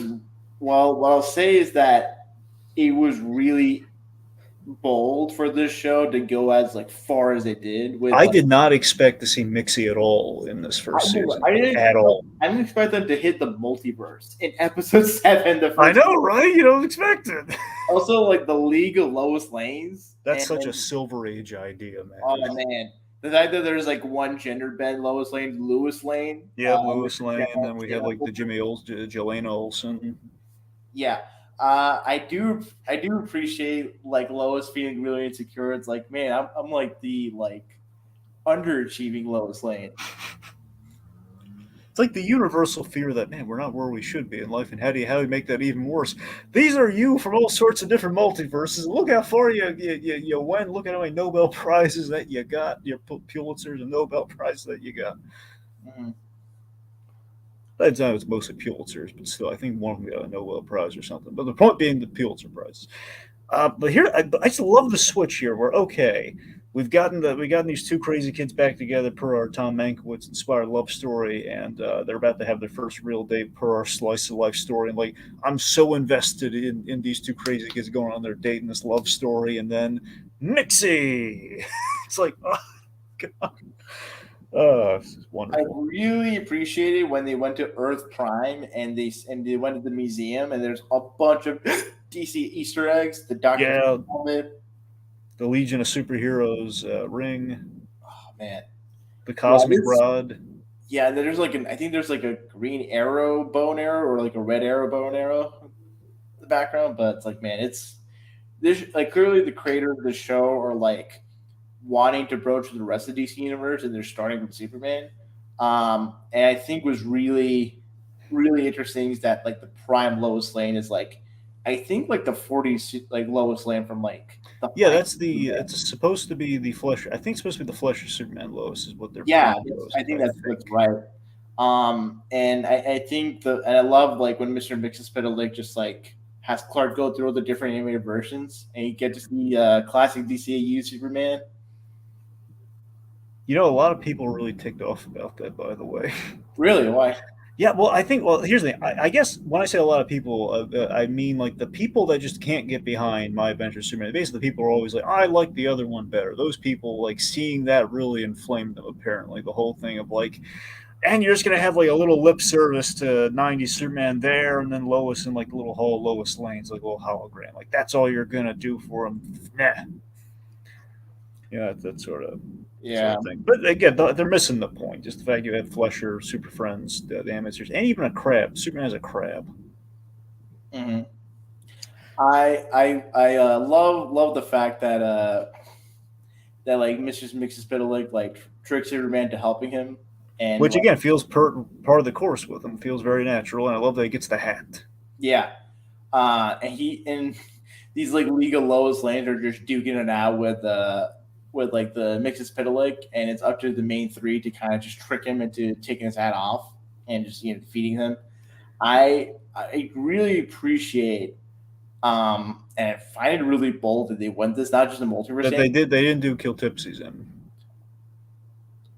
Oh, I was thinking that. I was thinking more of the fact that they have a secret file that shows various versions of Superman gone bad. Like there's Ultraman, there is like Was Red Sun Superman there or no? I thought there was just like I know one looked a lot like Ultraman, but I couldn't see the logo well. I think there was like one that had like really short hair. Mm-hmm. And we're like, is he just like Eradicator Superman? Is kind of what it looked like. That's the thing. Well, the Eradicator has like the little visor, though. That's the thing. Yeah, I'm about to look the. Well, the point being, it's like you have Superman that could have been like, off the top of my head, you got Ultraman, you got Brave New World Superman if you want it, like Brave New Metropolis Superman if you want to go the animated series route. You got, there's all, then again, there's all sorts of like, but yeah, I think it does go to show though, and I really hope that if we ever do the evil Superman, like an evil Superman examination, it'll be like in the third season. I don't want him to, because it's the thing we do all the time with Superman. I like the fact that it's a looming threat. Don't get me wrong; it's a looming threat that's very much coloring how people are perceiving him, at least on the government side of things. And it's a fear that Superman has and feeds into things here. Like I like the looming threat of it and how it's going to play into Zod potentially in the second season. All that works for me. I just don't want him to rush and Superman might turn on us because again, we saw how well that worked out in BVS. I don't want to hate rushing that. I'm looking at images. Mm-hmm. So there's definitely like for one Superman, he's definitely Ultraman because he has the classic Ultraman costume without like logo. There's one Superman that's like I think just has a jacket and he has like really short hair with a scar on his right. And then there's one Superman that has like the like Justice Lord's outfit. Yeah, you're right. I did remember that one. Yeah. Justice Lord's outfit. Yeah. Yeah. So I'm very curious if like a lot of these evil Superman are actually evil Superman from like other animated things. I mean, it would stand. We saw a couple of them like in the episode earlier, so it's entirely possible. Like the little Mixie snapping his fingers, like causing a bunch of them. All the League of Lois's, for example, we saw the animated series. That's entirely possible. Yeah. Yeah. No, I'm very interested in like if there's like a Legion of Lois Lanes, there has to be like some Legion or some configuration of like multiple Superman across the multiverse. It is possible, but it does feel like, I don't know, like a League of Loises. It does feel more like Silver Age and kind of perfect versus like Supermen know each other. It feels, I don't know. It's like we kind of do that with multiverse stuff, but I think you kind of need to have like a line drawn. Where Spider-Man, okay, Lois, okay, that feels a little more natural. Superman is not really an egocentric guy where he's gonna do that. Well, and also it could be the case that for the fact that there's a League of Lois Lanes, like it could be the thing where maybe there's not that many Supermans across the multiverse, and very few of them are actually just either start out good or remain good for whatever reason. Yeah, that's the thing too. Remember the League of Loises, they're anti-Superman, like this league that we have. Yeah, they have like kryptonite guns. It's like so that's something we should talk about. The way in which we introduce kryptonite in this show. We introduce it from a multiverse. I just thought of this. What if Krypton didn't explode in this universe? Well, what's interesting is say that because one thing that we have in this show that does raise questions is we saw the portal.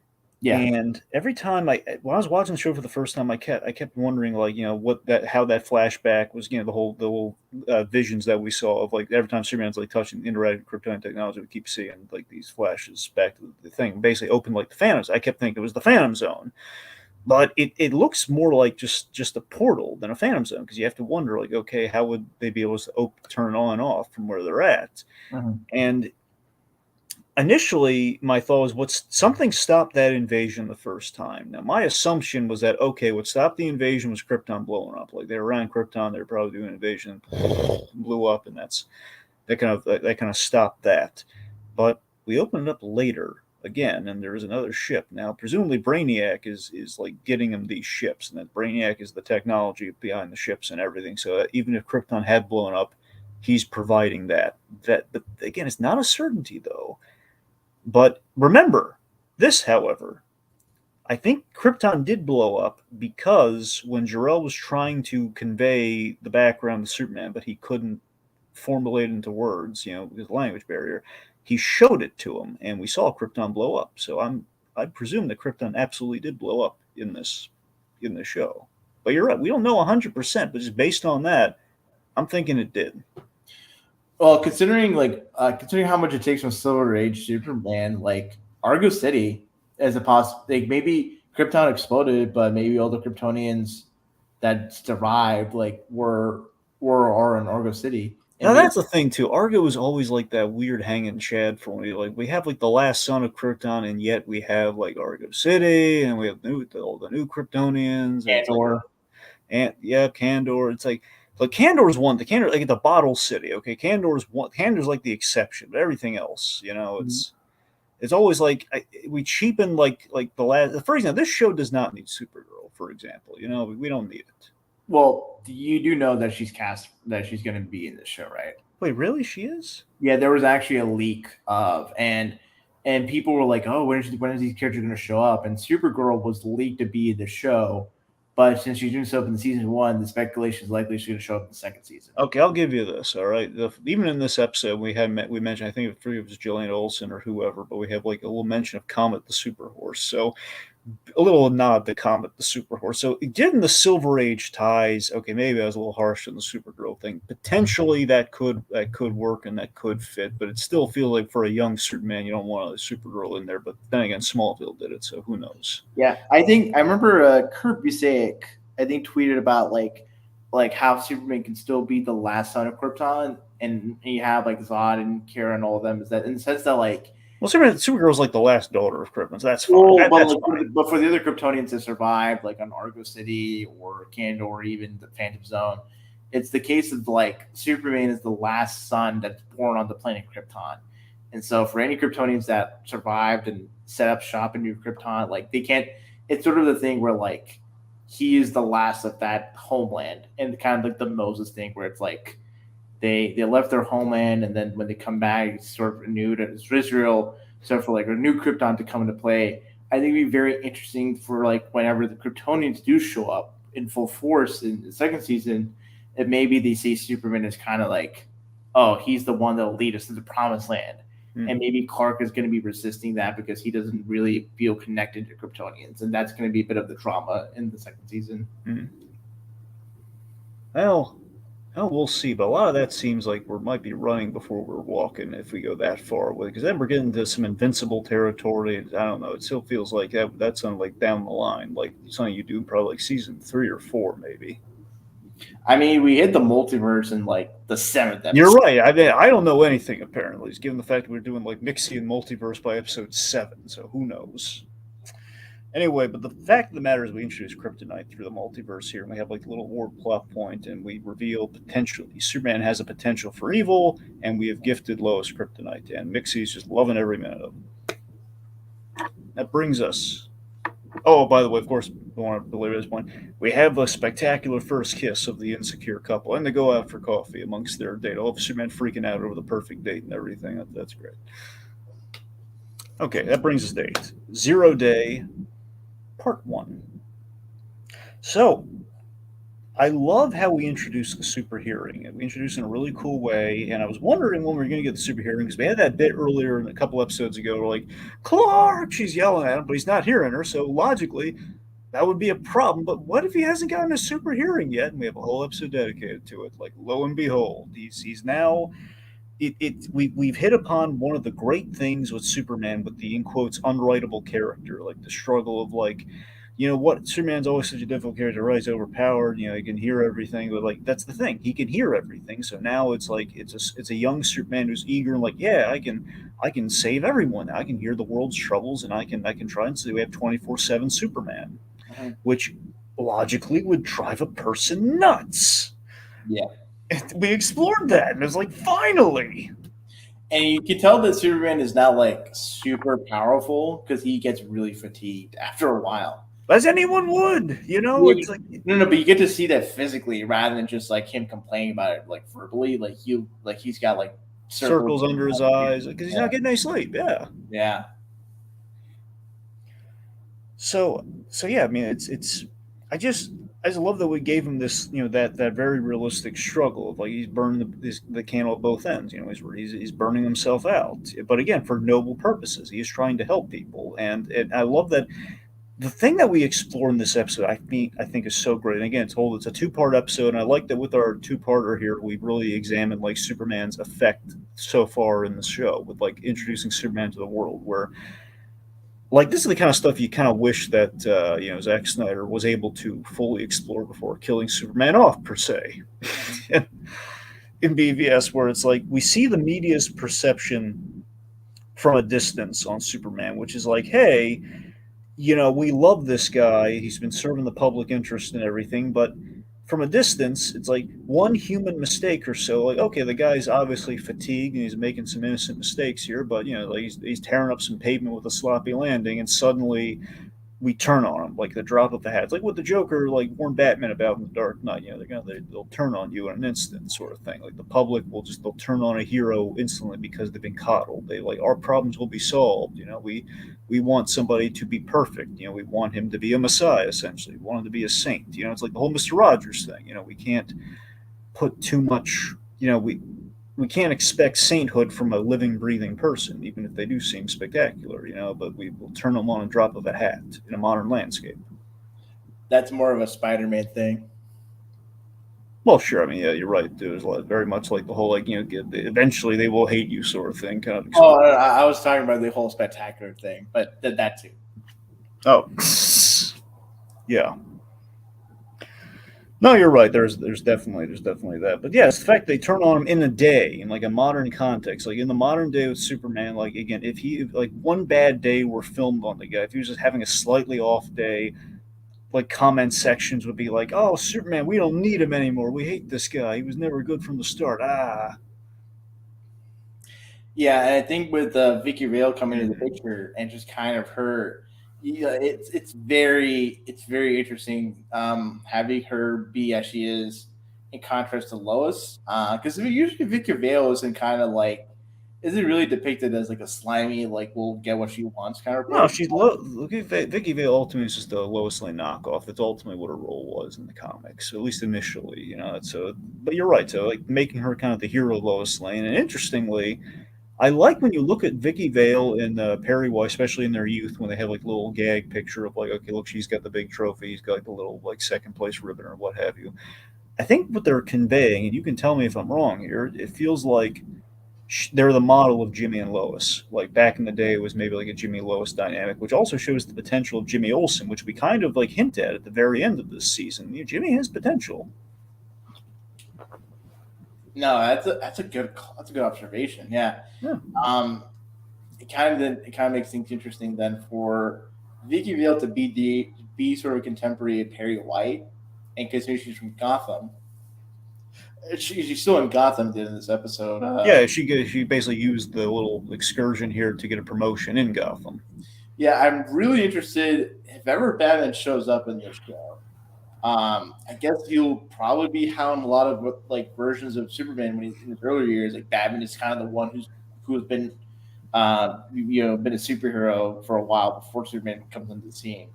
At least I would think so. There are two things I'm so hyped for. There are two moments in this show that had me really hyped to see how Batman's going to be portrayed. One is the fact, okay, we have Vicky Vale here, and it's not a happy experience with Vicky Vale. And the other thing was we had this great gag. One of my favorite Jack. I love how Jack Quaid delivered this line, where they're interrogating Heatwave way back in episode 5. And as she says, like, Miss Lane, please don't threaten people. It's not good, or it's not right. So just that line to me crystallizes. Okay, I desperately want to see how he reacts to Batman. That's a great little foreshadow. Okay, he and Batman are going to have some big ideological differences as they have Batman be voiced by Carl Urban, and it'll just be Billy versus you. Oh my God! Yes, yes. It's a brilliant idea. Yes, they should do that. Oh, back in the day, Urban was one of my go-tos for Batman. That would be perfect. No, considering like it'd be funny. I mean, it'd be funny if it was in a British accent. He just sounds like Billy Butcher. It's just like you'll always sue, and just just says the C word or whatever. But to be serious for a moment.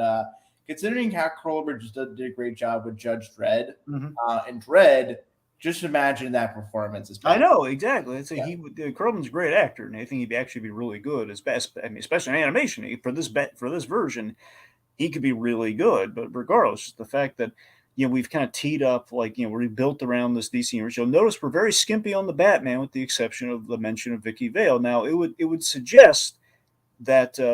There has been no mention of Batman at all, though, in this show. So there's a question of is Batman going to have a year one experience as well?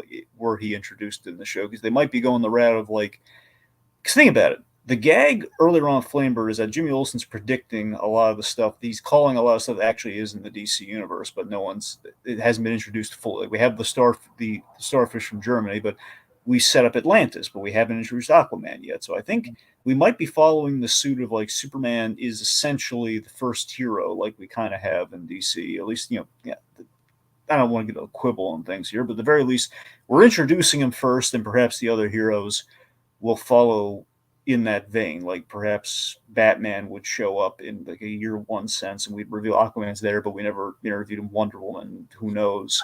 Green Lantern's in space somewhere. Green Lantern's probably established. He just hasn't come to Earth yet. I would think Batman would be maybe already established and might be older than Supes, because considering Vicky Vale sometimes a love interest or contemporary of Bruce, I would figure Bruce would be around Vicky Vale's age in this show. But they probably could just be shifting ages about, and maybe Bruce just is around Clark's age. I mean, look, personally, I would like Batman to be established, and technically, Vicky Vale is a successful reporter. You have to imagine she might be reporting on Batman. Well, actually, you know what? Okay, I just remembered something. Vicky Vale, her rise to fame was taking down organized crime like the Falcones and everything. We name dropped them. Mm-hmm. So it is possible that in doing so, Batman might have had a role. Going up against mobsters and everything. So perhaps there is, it's an established. Maybe year one has happened. Like, it's still probably, it could be somewhat early years Batman, but then again, it could just be, like a Batman who pre-exists Superman is the main point. Well, considering that, the early days of DC Comics, like Dick Grayson and Jimmy Olsen were contemporaries, it could be the case that for when Batman shows up, he could already have a Robin that's like maybe not the same, maybe like 5 or 10 years younger than like Jimmy. I mean, it's possible, but again, I can't predict anything with this show because they're throwing all sorts of really cool stuff at me. But I mean, my instinct would be we want to introduce Batman before Robin, but it's not carved in stone. That's the way they have to do it because it seems like we might have an established Batman, but we haven't name dropped him at all yet. But we're right there. They're playing those cards so close to the chest because they want to. There's also the question of will this be a crossover with Cape Crusader? And I don't think it will be, but I mean, it's possible.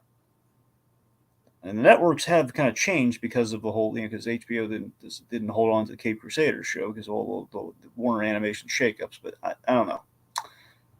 A lot to speculate on, but we're gonna move past that. Point being, we have our proto Suicide Squad go after Superman this episode. Yeah, and in light of Superman being Superman, like because he was so involved in trying to solve everyone's problems. And he's run ragged. He's very much kind of run out of gas this episode. Yeah, he just gets so beaten up by the Suicide Squad. It also doesn't help that I think, you know what? I think probably why they have all the characters be tech based, because maybe for the creators of the show, they're thinking is like, well, Superman being so powerful, it'd be hard for just an average metahuman to like really take him down, once in a while.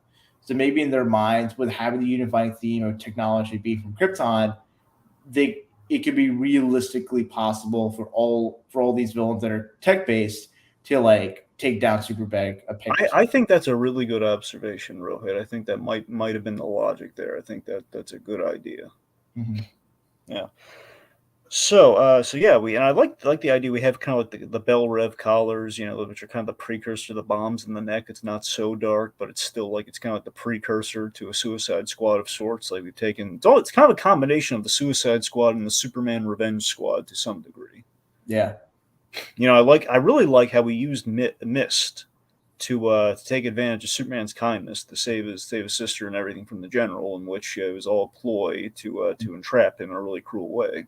Yeah. Then Ivo goes crazy, and I love the bit too where Superman's undoing was after he took them all down, he wanted to avoid a fight and he just wanted to fly away, and then Ivo took that moment to basically like his parasite just sucked the life out of him, and that was it. Yeah, and with Superman being in like cuffs or just kind of like I don't know what you call it, but like what prisoners are in olden times were, stockaded before shackled, stockade, whatever you want to. Yeah. And General's like, you're like basically the harbinger of doom that's been on my mind for the past 22 years, and it's like, my God, this is such an intense cliffhanger ending. And I think this is probably the right time to just transition to part 2. Okay, this might be my favorite episode of. I love 7, I do, but this might be my favorite episode of this first season. Zero Day Part 2. It's a huge episode. It's we get a lot of payoffs here, but I think we really get to the core of like why Superman is such a wonderful character.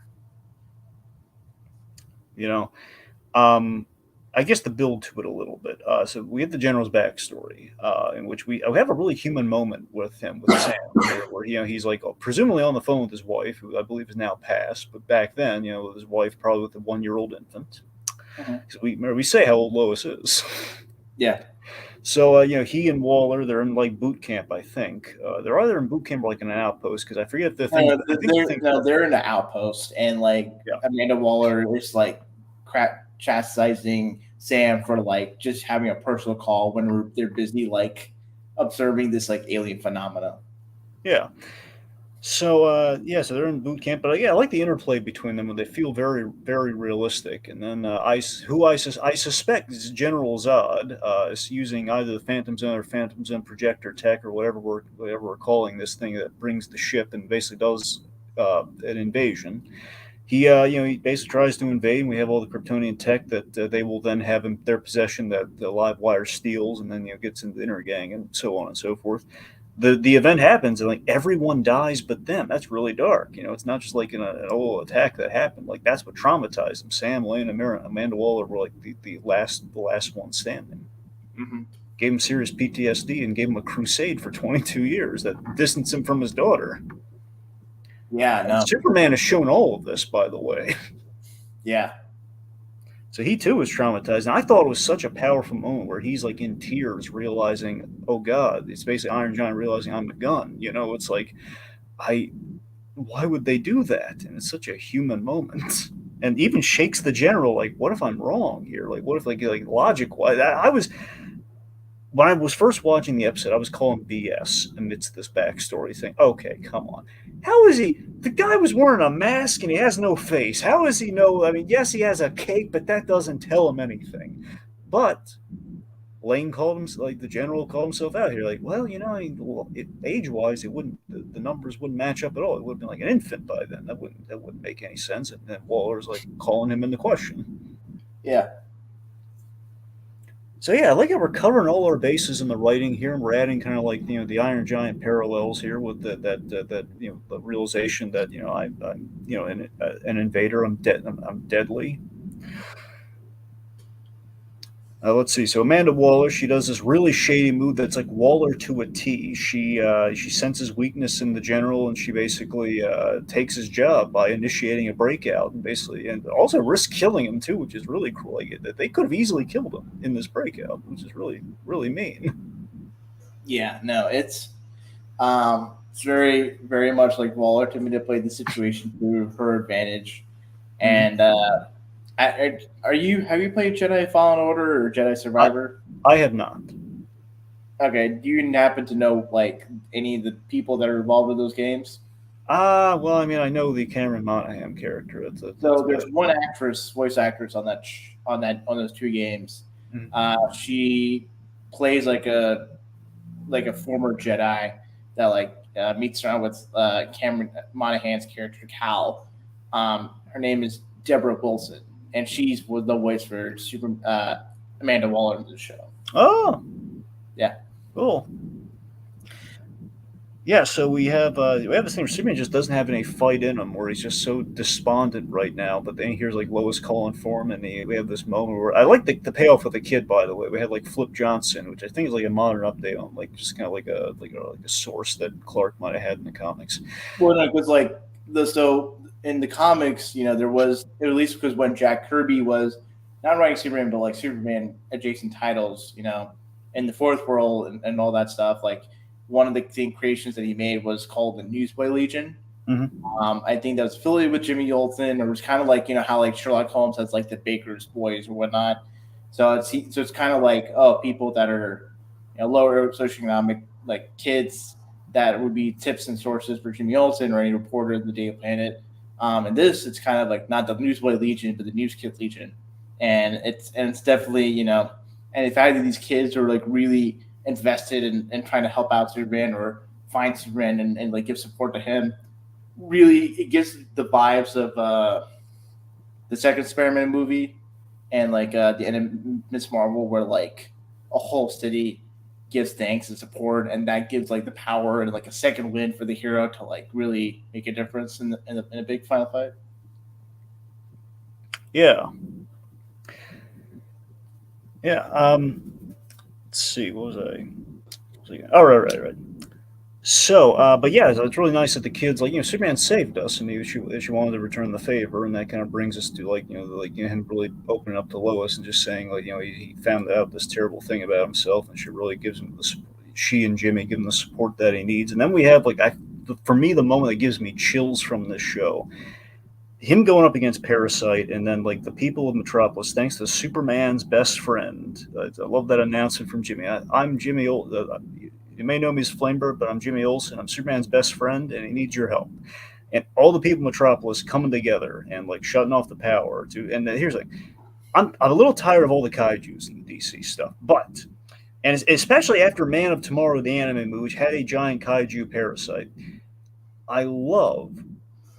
I think we did it better here. I think we did it better here, where we have this thing with Ivo who's turned into an absolute monster, and he's chatting him up and everything, but he's just all the people in Metropolis coming to help save him, and like you shutting off the power, and this moment of like Ivo just like the fact that he chose to Superman chose to do something that matters. He chose to do the right thing, and that matters. Like Superman chooses to do all these good things for people, which again is a little bit of the whole "you are who you choose to be" thing from Iron Giant to some degree, which is nice.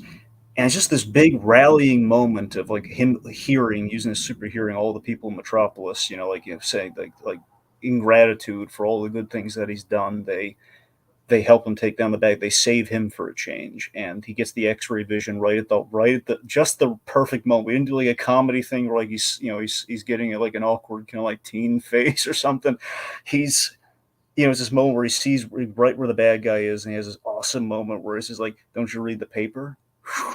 I'm Superman." It's like, oh my god, that's just perfect. Just this wonderful moment of heroism for him that is like facilitated by all the goodwill that he's instilled, the hope in people that they can be a great people color that wish to be. They only like to the show the way sort of moment, Yeah. Yeah. And like the parasite, suit being all encased in stone. It's just like a cool visual, and Superman just pushing through and taking out and bringing Ivo down to the ground, which is good. Dragon, I think in light of your complaints about kaiju, if ever the people of the show hear the spoiler cast, I think out of spite, they'll just have like a big episode dedicated to Superman fighting the giant gorilla Titano, the super ape. Okay, Titano's an exception though, because it's Titano. He's supposed to be the big kaiju. Okay, that's how that works. It's the thing. We just keep doing it. We have a giant. Okay, look, you have a giant starfish and you have a giant gorilla. That's all you need. Every other kaiju that we do just feels unnecessary. So no Giganta. That doesn't count. Gigantic grows. Come on. All right, fine. We do a lot of kaijus in DC, but sometimes, like literally, we have like another very recently. We keep doing kaijus in movies, and so I don't know. It feels like we do too many kaijus. I mean, I just know it's Man Tomorrow, and then like the Suicide Squad. Is there anything else that has a giant kaiju? I just feel like that's like two things.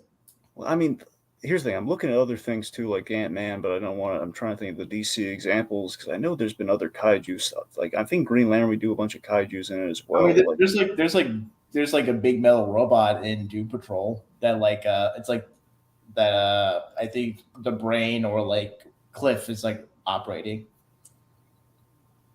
Wait, what did they do? Did they do a kaiju on Doom Patrol? They did like a big giant robot. Oh, right, you mean like the end of the first season? No, the end of the third season. That I don't think I got. I didn't watch. I didn't finish the third season of Doom Patrol yet. I don't think I did. No, I didn't. Okay. Yeah. Okay. But the point being, though, I think there's a danger in doing too much kaiju stuff because it's going to lose its power if we keep doing all the kaiju stuff. The point being, I think we did the kaiju parasite better here than we did in Man of Tomorrow, and I just anyway. Okay, so we have the big "I love you" moment between Clark and Lois, which is nice. And one could argue like the season could have ended here. This part 2 was so massive. But there is some unfinished business. Now Lane is following the marching orders of Amanda Waller, and he has been tasked with killing Superman. Mm-hmm. Bum, bum, bum. Brings us to episode 10. A Thanksgiving episode, believe it or not. Hearts of the Fathers. I love Jonathan and Martha Kent in this episode. Jonathan Kent obsessed with cooking that turkey. They're just such a sweet couple. I love Lois and Jimmy being able to come to Clark's home. I think this is kind of a first. I feel like I've never seen other pieces of Superman media where like both Lois and Jimmy visit Clark's home and until Superman and Lois, ordinarily Lois does not go to Smallville. not counting the show Smallville, because that was like a weird introduction. Shouldn't even been there, but let's just say or Man of Steel. Okay, well, I guess for the longest time, you know, I keep going to like Superman Doomsday, in which it was a really big moment where Lois actually went there after Superman died, which I don't think we'd really done in the comics at that point. Like, really, Lois barely ever went to. Really doesn't go to Smallville all that often. It's like been a recent development, which we've been doing that, and I guess Man of Steel is the first time we really did that as far as the story.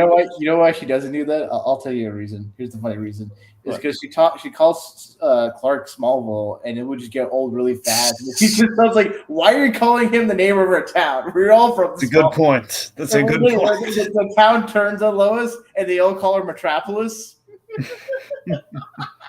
Hey, Medi, where are you? They sound like slang for like a subway. Okay. So we finally pay off the big. And again, look, in terms of the speculation of this show, I mean, knowing Superman, I think anyone at least knows Superman to some degree in passing, they probably remember. Okay, Lois's father is a general, so it's pretty much goes hand in hand that her father is going to be General Sam Lane. But still, even knowing that, it's like, hey, you're watching this show. It's like at some point they got to acknowledge that they have not been in the same space yet. And we obviously mentioned Lois's issues with her father, and it's a build up you're waiting. It's the crossover you're waiting to happen. It's like the realization you're waiting to happen, and we get to see it at the most perfect setting this could possibly happen. It's going to be a Thanksgiving dinner. We're going the full Dexter season 4 here. Or the twist in Homecoming. Yeah, it's very much like the Liz Toombs thing, yeah. But also, I mean, the only other general he could have been, like the only big twist I could possibly expect, which I hope they did not go into, and they didn't, was the Wade Eiling, the general, or General Hardcastle. I mean, yeah, I guess it could have been Hardcastle, but Eiling would have made sense because he was in league with Amanda Waller and JLU. But yeah, anyway. But yeah, I think it's a question if they were going to subvert the Sam Lane thing, but they didn't. Then it's fine because it makes sense in terms of like we set up and they have not met each other, and we haven't really had Lois in the same space as the general. So, yeah. So we just have this great comedy premise with the dramatic underpinnings at the Kent farm, which I love the deal. It has like the ship there, so of all the worst places for Sam Lane to go, be right there. I love Martha not at all liking Sam. Now, do you, in that scene where she says she doesn't like him, do you think it's like Clark told her what the full deal is, or do you think she just doesn't like him because of how she treats her son? I presume the latter. Okay. Because the thing is, I mean, Clark doesn't know about, like, she probably doesn't know much about, Lois's life beyond what Clark's told her, and probably Clark told her about, like, how Lois makes her feel and all that stuff. And And probably, I think part of it's also that Lois didn't tell much about his dad about. Well, no, I mean, like in the kitchen, he said, "What if you had an enemy?" And then he says, like, girls don't like, you don't like your girlfriend's father. It's a normal thing, sort of thing. But I don't know if like we cut away from that scene. I don't know if he explained the full situation between scenes or not. That's what I don't know. I mean, he probably wouldn't, because maybe he didn't think his parents would like be able to mask them, not their knowledge of the information. Well. Okay, there you go. Probably been privy. It's like, okay, why are they acting really weird? Gotcha. All right, so but yeah, so she absolutely does not like Sam Lane mistreating her boy there. He's such an awful man. Yeah. But yeah, and also I do love Jimmy comes in. He's like a whirl. He just walks right into a whirlwind where he gets like pulled in every direction. Like, okay, Jimmy, listen, Lois, that's the general, and like I don't like that. I don't like that Sam Lane, Jimmy, and Jimmy, the bird's not cooking. I love how he has Jonathan has Jimmy sits down next to him and just watch the turkey, just to make sure it's right. My headcanon is that it's like a thing every year at the Ken House, where if the bird doesn't cook, it's like the acknowledging losing the battle. Where okay, Clark used it. Oh wait, actually no, forget that. He didn't have the heat vision until this year. Never mind. That's never forget that. No headcanon there. Yeah. But yeah, so the bird's not cooking. And Lois, obviously, she does not want to tell Clark about the orb because he's already got a lot on his mind about the general. He does not want to bum him out, especially around Thanksgiving. And the secret comes out at the worst possible time when he's trying to tell her about the general. They find the orb, and Clark is heartbroken with what he sees. Yeah, seeing evil version of yourself does not put a bee in one's bonnet. How could he feel any worse? He's gonna hold some kryptonite.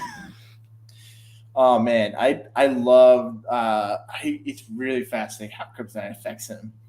Yeah, so in this iteration, he's been blasted by kryptonite, and we have like a little vein effect. But I forget if it happened when he was blasted by it before, because I know when he holds it, the little like spires of kryptonite form on his skin.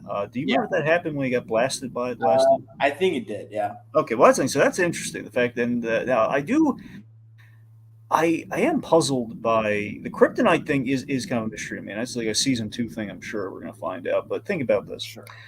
the override, we defeat the Kryptonian technology with kryptonite, but when the kryptonite hits him and it affects him, the ship seemingly goes into like a self-defense mode. Or Jor-El is like kryptonite, the poison. So, how would Jor-El know what kryptonite is when kryptonite's usually kind of like an aftermath thing? But then again, Jor-El, being a scientist, and the way it usually goes, he predicts the whole how sunlight would affect Kryptonian cells. So, I guess he could have made the leap that kryptonite would affect. Well, we don't yet know for sure if. I mean, I know there's this one explosion thing, but the fact that like there's like an active Kryptonian army at the end of this episode, there has to be some case where kryptonite is maybe less of like the broken pieces of Krypton that are irradiated from the inner core. It could be like a resource on Krypton, or a resource like made on another planet that like a warring alien species has used against Kryptonians. I mean that you're right. That is possible, and that would probably make the most sense, because otherwise, if we do kryptonite as it traditionally is, it's irradiated from the destruction of the planet, which obviously we can't. We can't necessarily have that like right here in this moment. Because Jor-El, how would he know that? Unless there's a slim chance he can predict that, but like knowing like it's a poison, like this established poison thing that we know is bad for Kryptonians. Mm-hmm. Yeah. It is interesting that like when the kryptonite's around, the Kryptonian technology, like crystal start to form.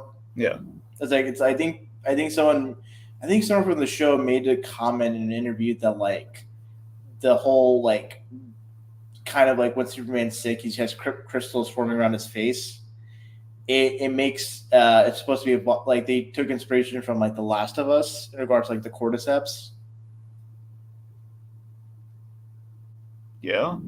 Okay, I can actually chime in on that, because that was actually exactly what I was thinking when I saw the design of the kryptonite and how it affected people like from the inside, kind of like an infection almost. Yeah. Well, there's like growth of mushrooms on like the zombies in The Last of Us. There's like crystals on them. So that's interesting. I was totally spot on with that. Yeah. And I think considering how prominent crystals are in the 78 Superman movie, kind of wonder if kryptonite could have been an offset of like some specialized crystalline technology. I mean, we see like in the core of the ship, it's run like with a red crystal, so it's I mean, that could potentially, depending upon how that's like utilized next season, it could be red kryptonite. Like maybe kryptonite is not like irradiated meteorites of Krypton. It could just be like specialized crystals that can emit certain radioactive signatures. And remember, we did see what could have possibly been blue kryptonite with Mixie, because he was holding like that blue kind of crystal-looking rock and putting in in his little sack of goodies. So that's the thing. It always bothered me in Superman 78. Like the one issue I have with that movie is like the crystal that forms the Fortress of Solitude is green when we're going to have kryptonite in the movie. I know it's more rock-like, but still, it's always like, really, couldn't make that, of all the colors we could have made that crystal, we couldn't have just gone like the blue or like the white crystal on that one, because I was always afraid it was going to confuse people. It was like the green crystal. Oh, it's the green kryptonite. No, it's not the kryptonite. It's like the thing at the fortress, and Jor-El's housed in the little green crystal. I don't know. Every time I'm always thinking about the whole the coloring of the crystals versus kryptonite. It's always because it just feels like it's more one-stop shopping if the crystal is the kryptonite. Yeah. Anyway, so okay, let's see. So we have the big moment where Lois is betrayed, but she feels very betrayed by her father, finding out the truth that he tortured the man she loves and everything, and it's kind of in parallel to Clark, confronting Jor-El, like feeling betrayed without knowing all the facts. Mm-hmm. But again, for all we know, we don't know how complicit Jor-El may have been in Krypton. Again, there's a lot of details we don't know. Yeah. But yeah, Superman he goes for the big sacrificial move to stop the invasion, which seems to be again like Brainiac in space, like waiting to invade, like on the outset. Like I got to admit, it does feel a little odd that okay, kryptonite being used triggers the ship to come out and signals an invasion. That does feel like an odd security thing, which again feels like how aware of things are Brainiac. Is Brainiac. Mm-hmm. I don't know. Anyway, but we have like this nice, almost Iron Giant-esque moment where Superman's like he's like don't follow essentially. Well, practically where he kisses her goodbye and he takes the orb to make the big sacrificial play with the kryptonite, which it's pretty bold. Yeah.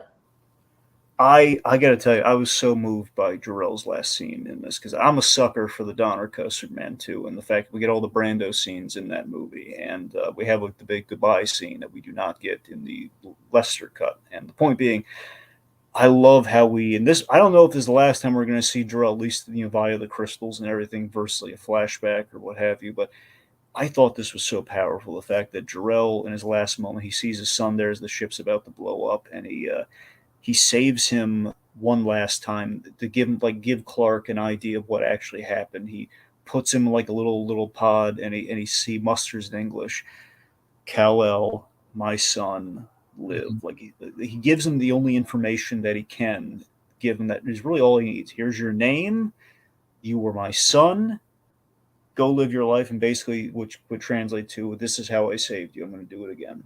Mm-hmm. It's kind of all he needs to know about his origin to some degree. Obviously we're going to get into more about the whole like where the Kryptonian invasion and everything comes from, but just right now emotionally that's what he needs in terms of who am I. You know what's interesting about this Jor-El? Yeah, he has an eye patch. Wait, yeah, you're right. He did have an eye patch. Yeah. You kind of wonder. He's a scientist. Like Jor-El's always been a scientist in all of Superman fiction, or most of Superman fiction. Mm-hmm. You kind of wonder if maybe he was like a soldier, became a scientist, or maybe like a military scientist, and thus been intimately connected with the likes of like General Zod. Well, I mean that does give us like the Man of Steel thing, where it was Jor-El who could fight, so it was presumably there was something. Zod did have a lot of respect for him, so it would stand to reason we could go in that direction. Yeah, which I think makes interesting when we see like what appears to be Brainiac and potential, and I think likely Zod at the end. I am very interested to see what they look like, because those helmets look really like they look kind of not even humanoid. They feel like robots essentially. Well, remember it's interesting because in the flashback the helmet was a lot more. It was the whole like the suit that presumably Zod was in was a lot more form fitting to again add to like Lane kind of thinking that Superman's like in the armor, almost like you remember. I mean, you remember from from the last episode of Superman the Animated Series. Legacy. Legacy, yes, the Legacy two-parter. Superman shows up and he's wearing the Apocalyptian kind of takeover suit, and he has like the what? No, that arm. Yeah, so he has kind of a suit like like the little horns kind of coming out like that. So I don't know. It's kind of I don't know if it's a throwback to that potentially, but it's the fact that we had like a much more condensed, it was just more like a face mask. But when we see Zod at the very end, he has like it's more horn-like, and I think borrowing from Brainiac's influence, I think that's really what they're going for. Like Brainiac has this big kind of like it's borrowed from an anime design, but I can't place what the anime in particular is. I don't know if it's like Neon Genesis or something, or a vague. I'm butchering the name. Ava. Point be one of the animes with like mechs and stuff. Yeah. Anyway, but yeah, it's so at the end of the season, end of the episode here, we reveal Zod and Brainiac voiced by Michael Emerson. A big O dragon. What? Are you thinking of Big O? No. Well, I mean, I don't know, maybe, but I was thinking about the one that begins with an E, like Yvonne, even Oh, Evangelion. Neo Geo. See, Neon now Genesis Evangelion or that's the one, Evangelion. That's Yeah. how we say it. Yeah, Evangelion. Wow, we sound like just totally media literate right now. I'm Well, here's the thing. sorry. I used to be able to say it, but you guys, that's why you guys have me here. I used to be able to say that, but it's been. I know what it is, but regardless, yeah, I don't know if they're born from like something like that, but it's like there's some anime thing with like kind of like a face design like that, like a robot. So regardless, it's on that Brainiac voiced by Michael Emerson. Yeah, and I'm very curious who's going to be. Also, I look at like the picture of like the side Brainiac and Zod, and it's really cool to see like the Zod design. But also, actually, no, I'm looking at this Respectable. It kind of looks like an S. Well, yeah, it is kind of like Zod's kind of a little like Zod's crest, but kind of like an update on it, where Zod has kind of like a bit of a Z on there.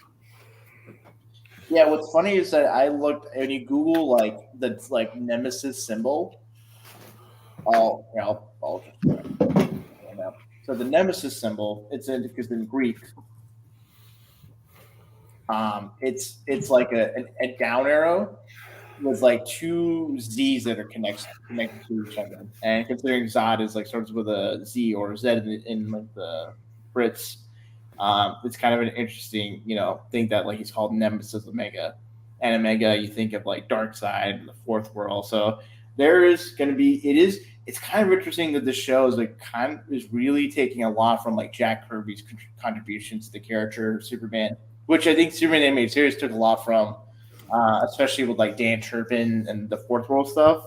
So I'm very curious to see how maybe they're going to connect Krypton with like New Genesis and Apocalypse stuff. It is interesting for sure. I mean, I think the bigger question is like who's calling the shots here, because if you think about it, it really seems to me that we're doing Brainiac's mission, but I think Brainiac might be using Zod here, where it's like I'm going to like go to these worlds. Like Zod wants to invade the worlds, and Brainiac wants to steal all the knowledge and destroy them, which is part of his programming. So I don't know if it's like an unholy union or it's like one using the other. I think Zod is using Kryptonian technology, but really the Kryptonian technology is using him, and we'll see if they go with the animated series route or not, where Brainiac is responsible for the destruction of Krypton or not. That might be an interesting plot point, or I don't know. I think it could be a thing where maybe like Krypton could be like an empire that like subsumes like other alien worlds, and maybe one of the alien worlds that are subsumed is Kaluan or Kalu, whatever, like the alien world that Brainiac's originally from in the comics. And like it could be the thing where like Brainiac is like from a subject's planet that like rises up in the ranks of the Kryptonian Empire to be at a level to be like, second lieutenant or like second command to like General Zod. Yeah, I mean that would track too. I don't know. That could be interesting as well. Let's see. So I guess I'm sorry. We kind of jumped ahead to that, but like the last big moment is Lois sticks up for Superman. We see him beating everything, and just it's a shame that Sam Lane, he just sees Superman, who just saved his bacon in a big way, blew up the ships and everything, basically destroyed his dread that had been haunting him for 22 years, and he's still about to kill him. And it takes Lois like putting herself between them to really like dissuade him in that moment. Mm-hmm. And, yep, I think it's really telling. The Jor-El's last moments and Sam Lane's last moments here. Where again, Sam Lane, I love that we see him as he does love his daughter, and he is like he's not good with people. He has like really thrown himself into this mission, and he's not really good at relating to his daughter. And he's making an effort though, even though he is kind of a very cold and calculating person. Yeah, there's a lot of humanity with him in the episode, but and I love that he was like protecting the Kents and everything, saying, "Guys, it's going to be hard for you to believe. You're going to have to evacuate right now." Mm-hmm. Well, I mean, it's consistent with the fact that he was concerned about the citizens that were going to be, with that. Absolutely, yeah. So I think there's a lot of room for growth with Sam Lane, especially when he actually sees he's going to have to work with Superman to deal with that threat. I'm sure. Well, So it'll be very interesting, when General Shot shows up and General Lane potentially may interact with him, because you can maybe contrast with those two characters and see maybe Zod is who General Lane could have been if he just abandoned all attachments to humanity, which is focused on his job. it would be a good wake up call for him. Yeah. Mm-hmm. All right, and that's last thing. Jimmy Olsen's now a millionaire, $5 millionaire, but still a millionaire. Yeah, that's such a classic Jimmy Olsen. Yep, it's like the '50s. Jimmy Olsen, he's getting all sorts of stuff. He becomes a millionaire for a brief time. I wonder if he loses money in between season 1, season 2, or he'll have the money and maybe he'll just put it towards I hope it's just a casual plot point, it doesn't change his character at all, but it just kind of essentially gives them more resources. You want it to be like a Greg Universe thing, don't you? A little bit, yes. Well, that's the thing. I wonder if it's Greg Universe is a classic example of how to write a winning the lottery story. Now, really, okay. See, honestly, I think it is going to be like a Greg Universe thing. But on the flip side, what it could be is Lex might take his money. Oh, I could see that. Or somehow bilk him out of his money. Or maybe Jimmy accidentally or maybe intentionally invest in a young Lex Luthor. Yeah, something like that. Yeah. Yeah. Or maybe he goes to a retreat for all the multi-millionaires and billionaires. And he gets to meet Bruce Wayne. Oh my God! Well, that'd be really cool. That's the thing. Bruce Wayne's a billionaire, though. Oliver Queen. Yeah. Ted Cord. Mm-hmm. Maybe John Henry Irons when he's the 1% that we do care about, actually. Oh my God. Yep. All right. And that's really quick with the Brainiac of it all. Rohith, are you familiar with Michael Emerson? Yes, from Lost. Yeah. So you've watched Lost? Yes. Yeah, I'm a huge fan of his from Lost. So I'm him being Dragon was do you know who? By the way, Tiki, you should be excited about who's voicing Brainiac. I know Dragon. Believe me, the second I heard that man's voice, I was oh, I know who that is. The big thing I know Michael Emerson from was playing Joker in Dark Knight Returns. Dragon, say the line. Are you out of your mind? All right. Okay, so really quick, we got Richard's Victims just giving a couple of fashion tips for Superman designers, saying, why do people always put him in black when blue is clearly his color? So, yeah. Okay, so big thanks to Richard's Victims and Kogias in the comments for joining us. Dragon, you want to end us out? Well, yeah, folks, it's been quite a ride. It's been a great Superman show, very surprising, a lot of twists and turns, and I think just the Superman show we need right now, especially to hold us over until we see him come back on the big screen. Thank goodness we're getting a season 2 because sometimes networks can be very fickle. But yeah, we're getting a season 2, and we're gonna enjoy the heck out of it, I'm sure, and gonna be sucked in every minute. So I want to thank you folks for tuning in, and remember, they can be a great people, Kal-El. They only like to show the way. He's such an awful man, Jimmy.